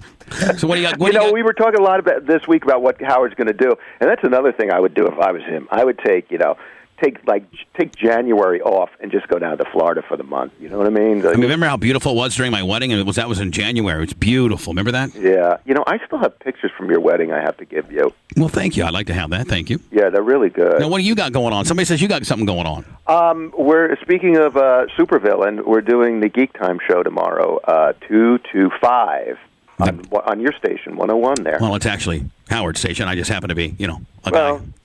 101's all about you, Bubba. All right, so now, hold on. Tomorrow on this channel, you're doing what to what now? 2 to 5. The show is Geek Time. We've been doing it for about 3 months now, every 3 or 4 weeks, and it's, all geeky kind of stuff. But, people don't realize, man, you might think that Ralph's kind of a geek, but I've grabbed a hold of him a few times and tried to wrestle around with him. Motherfucker's pretty stout. Yeah, he makes it to the gym now. Yeah. Hey, listen, geeks can be strong, too, man. Well, yeah, no, you got some geek-ass strength on you. I'll tell you that right now. I've gotten a little stronger, too. We're going to have to wrestle soon. So what time what we're going to have on this week is great. He was on our first show, Damon Lindelof, the guy who created Lost, and they're writing the final season, so he's going to come on. So it's finally done with, huh? Are we ever going to find out exactly what the hell Lost was all about? Because that show lost me literally after the first season. Never watched one fucking second of that thing. It's really a great show, I think. And I think it was a great show. It lost its way a little bit there in the middle, but it got back on track last season, and this is the season series finale this season. So. Oh yeah. So we're gonna find out if they were in purgatory, if they're dead, if they're alive, any of that stuff. Yeah, who's alive, who's dead, what's going on? I don't know. I find it kind of interesting. Very interesting. What else you got going on the Geek Show? We interviewed Adam West at Comic-Con in New York last week, and some people from Battlestar Galactica, so we'll play those. You know who we interviewed who was great? John Schneider. Bo Duke. Oh, yeah. Yeah. And he was on Smallville. He was really good. He started talking about, how Jane Seymour fired him from some TV show and how he can't stand her, and he was just really interesting and had a lot to say. Nice. What else is now? That's the show tomorrow. Like, what are you doing tonight? Like, what's a big juggernaut, like a juggernaut of entertainment doing the weekend? Like, what are you doing tonight? I have a show tomorrow. I don't go out during showtime. I'm very focused on my work. Bullshit. No, I think I'm going to. Well, I know I'm going to Bruce Springsteen with Robin tomorrow night. Really? Yeah, Clarence invited her, so that should be interesting. I've never been to Bruce Springsteen before, and that would be the way to go when Clarence invites you. He's playing in New York again? Yeah, well, he's doing the rock. I think is it the Rock and Roll Hall of Fame concert or? No, I think he's just playing at Madison Square Garden. Now, I got to be honest with you because I'm not a big Bruce Springsteen fan. It's probably the most boring show I've ever been to in my life. Well, I just hope he doesn't do that. I know he's doing that thing where he does a whole album. Oh, he does so many songs that are obscure that you've never heard. Oh. It's going to drive you nuts. Oh. Hopefully we'll be backstage and there'll be plenty of booze. And his version of Born in the USA is just asinine that he does live. Oh my God! No, what's Howard been up to, man? Like you guys are speculating what Howard's going to do, and I mean, what do you think Howard's going to do? I guess I can ask as well, right? I said this the other day, and I've been saying this for a while now, even before the contract was coming up. What he needs to do is, I would, do 3 days a week. You do Tuesday, Wednesday, Thursday, and you start the show Tuesday, Wednesday, Thursday. You start the show at like 8 in the morning, 7, 8 in the morning, at least 7 o'clock. Right. Yeah, well, that's only an hour, though. I think and an hour is an eternity, though. When you I know. How many people are? I mean, obviously you guys do mornings, and and the show replays all day. I mean, if you start at 7 a.m. and you know how precious 5 minutes is at that hour, even getting 5 minutes extra sleep. I mean, if you started the show at 7, it would be, what's the big difference? Can you imagine get up at 5 instead of 4? How much nicer that would be? So you think that? That's what you think. Anything else? I think he needs to. I just what I think he needs to do. I think he needs to chunk his vacation. He takes 2 weeks here and 2 weeks there. I think take a month off and. They have so much good stuff with the tapes and stuff. You can certainly fill his time up with all that kind of stuff. I think it's beautiful that he's worked his whole career and he's finally in a position to where people can go, well, what do you think you're going to do? And his reply literally can be, whatever the fuck I want to. Man, right. I mean, that's what everybody works their whole career for. I don't think we'll ever be in that spot, to be honest with you. I would agree. I think people missed you when you were gone, and don't you think he needs to take, maybe 6 months off and just maybe not even announce, just kind of let people miss him, Right. Sirius can't let him take 6 months. They gotta, I know. That'd be bad for their business model. They got to know. They got to know. I think they could give Howard 6 months off, but they have to know what's going to happen on the backside of those 6 months, right? Well, yeah. I've also heard the rap like, how can they afford to keep him? Yeah, because he's giving them the Brett Favre treatment. Another great spot to be in. You gotta think that Howard is not going to take a penny less. I don't think that he would even by working less. I don't think that he's going to take. I don't. Who knows what he got, because they throw that number out there, millions of dollars, and you don't know what that is with stock and this and that and the other. Right. I think if Howard went in there and he had a plan that kind of is easier on his life, makes his life better, I bet he would take less money for something like that. I think he would be like, hey, listen, you know what? You guys are conceding a lot, and then I'll concede on what I need necessarily to do the show. I think Howard's more interested in having a better life than he is having more money. Because how much more fucking money does he need? Exactly. And I think as you get later in life, you start to realize it's like, what's more important, how much money you die with, or your quality of life? Right. I think you can't put a price tag. You can't even begin to put a price tag on what the quality of life that he wants. So why even attempt to? Why not try to come up with something that both parties could live with? Yeah. One, a number that they could have a better chance with, and then two, a lifestyle that he may like as far as being able to chunk. I agree with as far as chunking the time, man. Like he should take the entire, all of January off. Yeah. Come back, do February, March, April, then take another month off.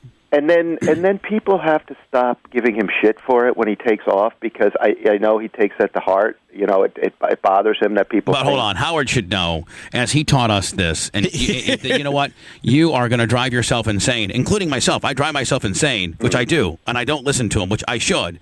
These motherfuckers, man. Howard could come up with. He could have the best show. He could go in next Monday and have the. I mean, he could have Paul McCartney lined up with John fucking Bon Jovi lined up with the next, along with some whores that fucked the entire Dallas Cowboys, along with fucking Beetlejuice getting sucked off, along with fucking two Sibian rides.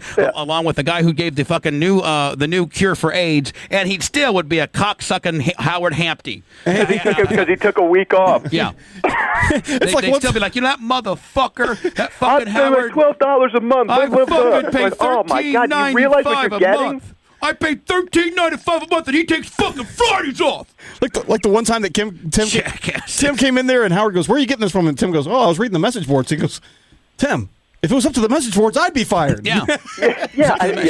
Tim and those message boards. If it's up to the message board, everybody's an idiot. I mean, and the scary clown guy and all those assholes, they can do it far better than any of us could. Well, the problem is, the listeners are great, but a lot of them are dumb. That's Ralph. You know? That's Ralph talking to you there, fellas. See, they already hate Ralph. So Bubba, you've discussed this with me off the air how dumb because some can be. Well, they hear what they want to hear. They don't understand like the behind the scenes. They don't understand half of what really goes on. They think that we just sit back here and bullshit, and there's no rhyme to reason, and we're a bunch of lazy fucks, and it's just so easy. And I'm going to be honest with you, man. Fridays just destroy me. Having to do 2 shows back to back, it just fucking destroys me. And you come in here and try to have a good attitude, and if you do this too long, or you do that too long, or this, then they just completely take a shit on you. Yeah, it's like, wow, thanks a lot, man. Thanks a lot. I'm so sorry. I'm sorry that I even woke up today, fellas. Let me go home and shoot myself. I just did 12 hours. Just did 8 fucking straight hours of radio, which is an unheard of. But then they're going to say, well, it's just 8 hours of sitting around and talking. What you do? It must be like, do you have to put up a giant sign that says "I can curse"? Like, you have to completely change your head. I was just getting ready to say, man, I got 2 minutes to change my studio out to satellite. We got some equipment to change and stuff, and it's like a mad Chinese fire drill. But it really does mind screw you bad. It really does, because we get to do this once a week this way, but then we have to go back to fucking Vanilla Willie on Monday, but Spice is right, because the number one thing you hear is like, well, I dig ditches for 10 hours a day, asshole. You fucking sitting on your ass talking about that's nothing. Yeah, and while you sympathize with the ditch diggers, it's just totally different. You can't explain it. It's just different. Right. It really is. It's just mentally. It just absolutely makes you retarded. It's not mentally exhausting. You dig a ditch. I mean, you're focused on just digging a ditch, and boom, you're done, and that's it. And sometimes you can have fun with your boys and sling some dirt on your boys, and it can. I'd love to be outside, fucking around with the boys, grab assing around, fucking throwing dirt down the guy's pants, the whole fucking 9 yards, right? There's no responsibility in that at all. I got to dig this ditch, this deep, that fucking far. That's all I got. And how many times have you driven by the road construction and the ditch diggers, and they're out there? I'm not saying anything bad about them, but they're out there grab-assing and smashing each other. You got 2 Mexicans digging and 4 white guys watching. Listen, they don't look too miserable, except on those certain days in the middle of summer when it's like 100 degrees, and then you feel bad for them. Otherwise, they're probably making more than most people at like $40 an hour. On top of that, the truth is, every time I pass by one, not one single one of them are doing any fucking ounce of work. Right. That's true. They're holding a sign that's telling me to slow down in my car. I want to have a sign that says "Go to work, bitch." I want to have a sign that I hang out my car that says "Get back to work, asshole." I'm slowing down now. Aren't you working? Well, you guys actually get construction done there. Construction out here is just, it must be run by the mob, because it's just constant. The same road all the time, takes forever, nothing gets done. It's like everything's ran by the mob up there, man. Everything is. And you guys have a ton more red tape than we have too. I mean, God. Yeah, like that area down there by the airport and all that new stuff that went up in like 2 seconds. Because we have a female mayor that doesn't put up with a bunch of bullshit. You guys need to get a girl mayor, man, because she's the bomb. Because well, Ralph sees that part, but he also doesn't see parts of the city where literally it's been under construction since I was 3. Yeah. Well, nobody cares about that part. Anyway, man, you got to tell Sam Simon I said hi. I love that guy. I will. Tell Howard we said hi. Best wishes to him as well. I will, and best wishes to whoever else I'm not talking to. And I think for the first time in a long time, there's no problems with anybody, Ralph. You're completely loved by all. No, well, thank you, but I meant like your lovely wife or people like that who. Oh, okay, cool. Right. Well, listen, man. Reminder for your show tomorrow. Quick one.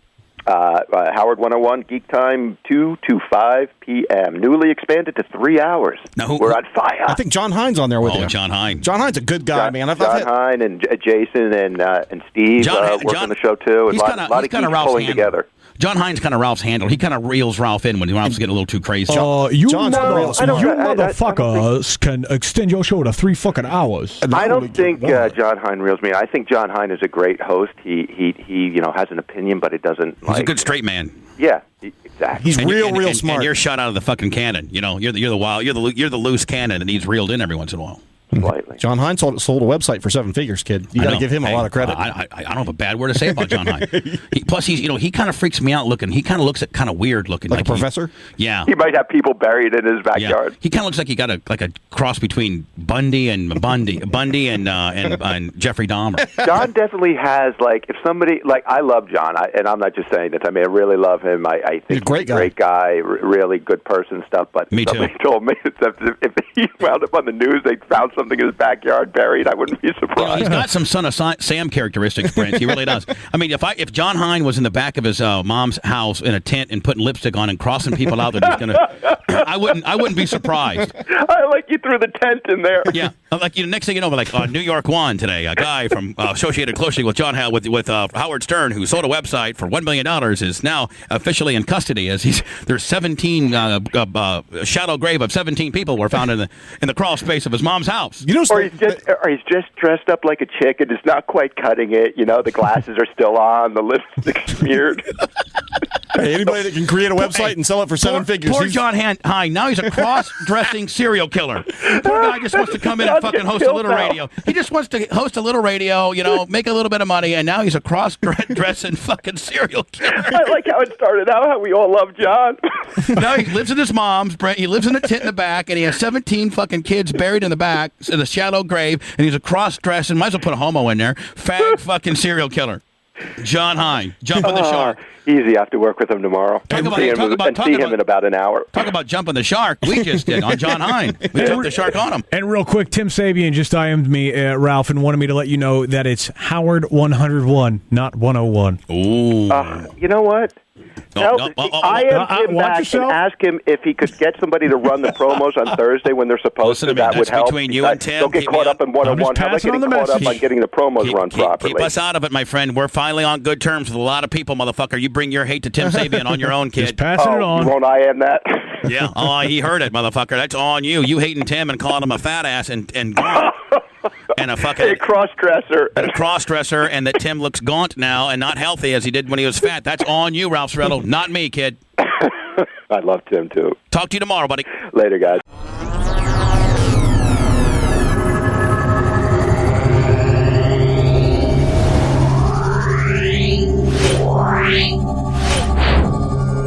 Yeah.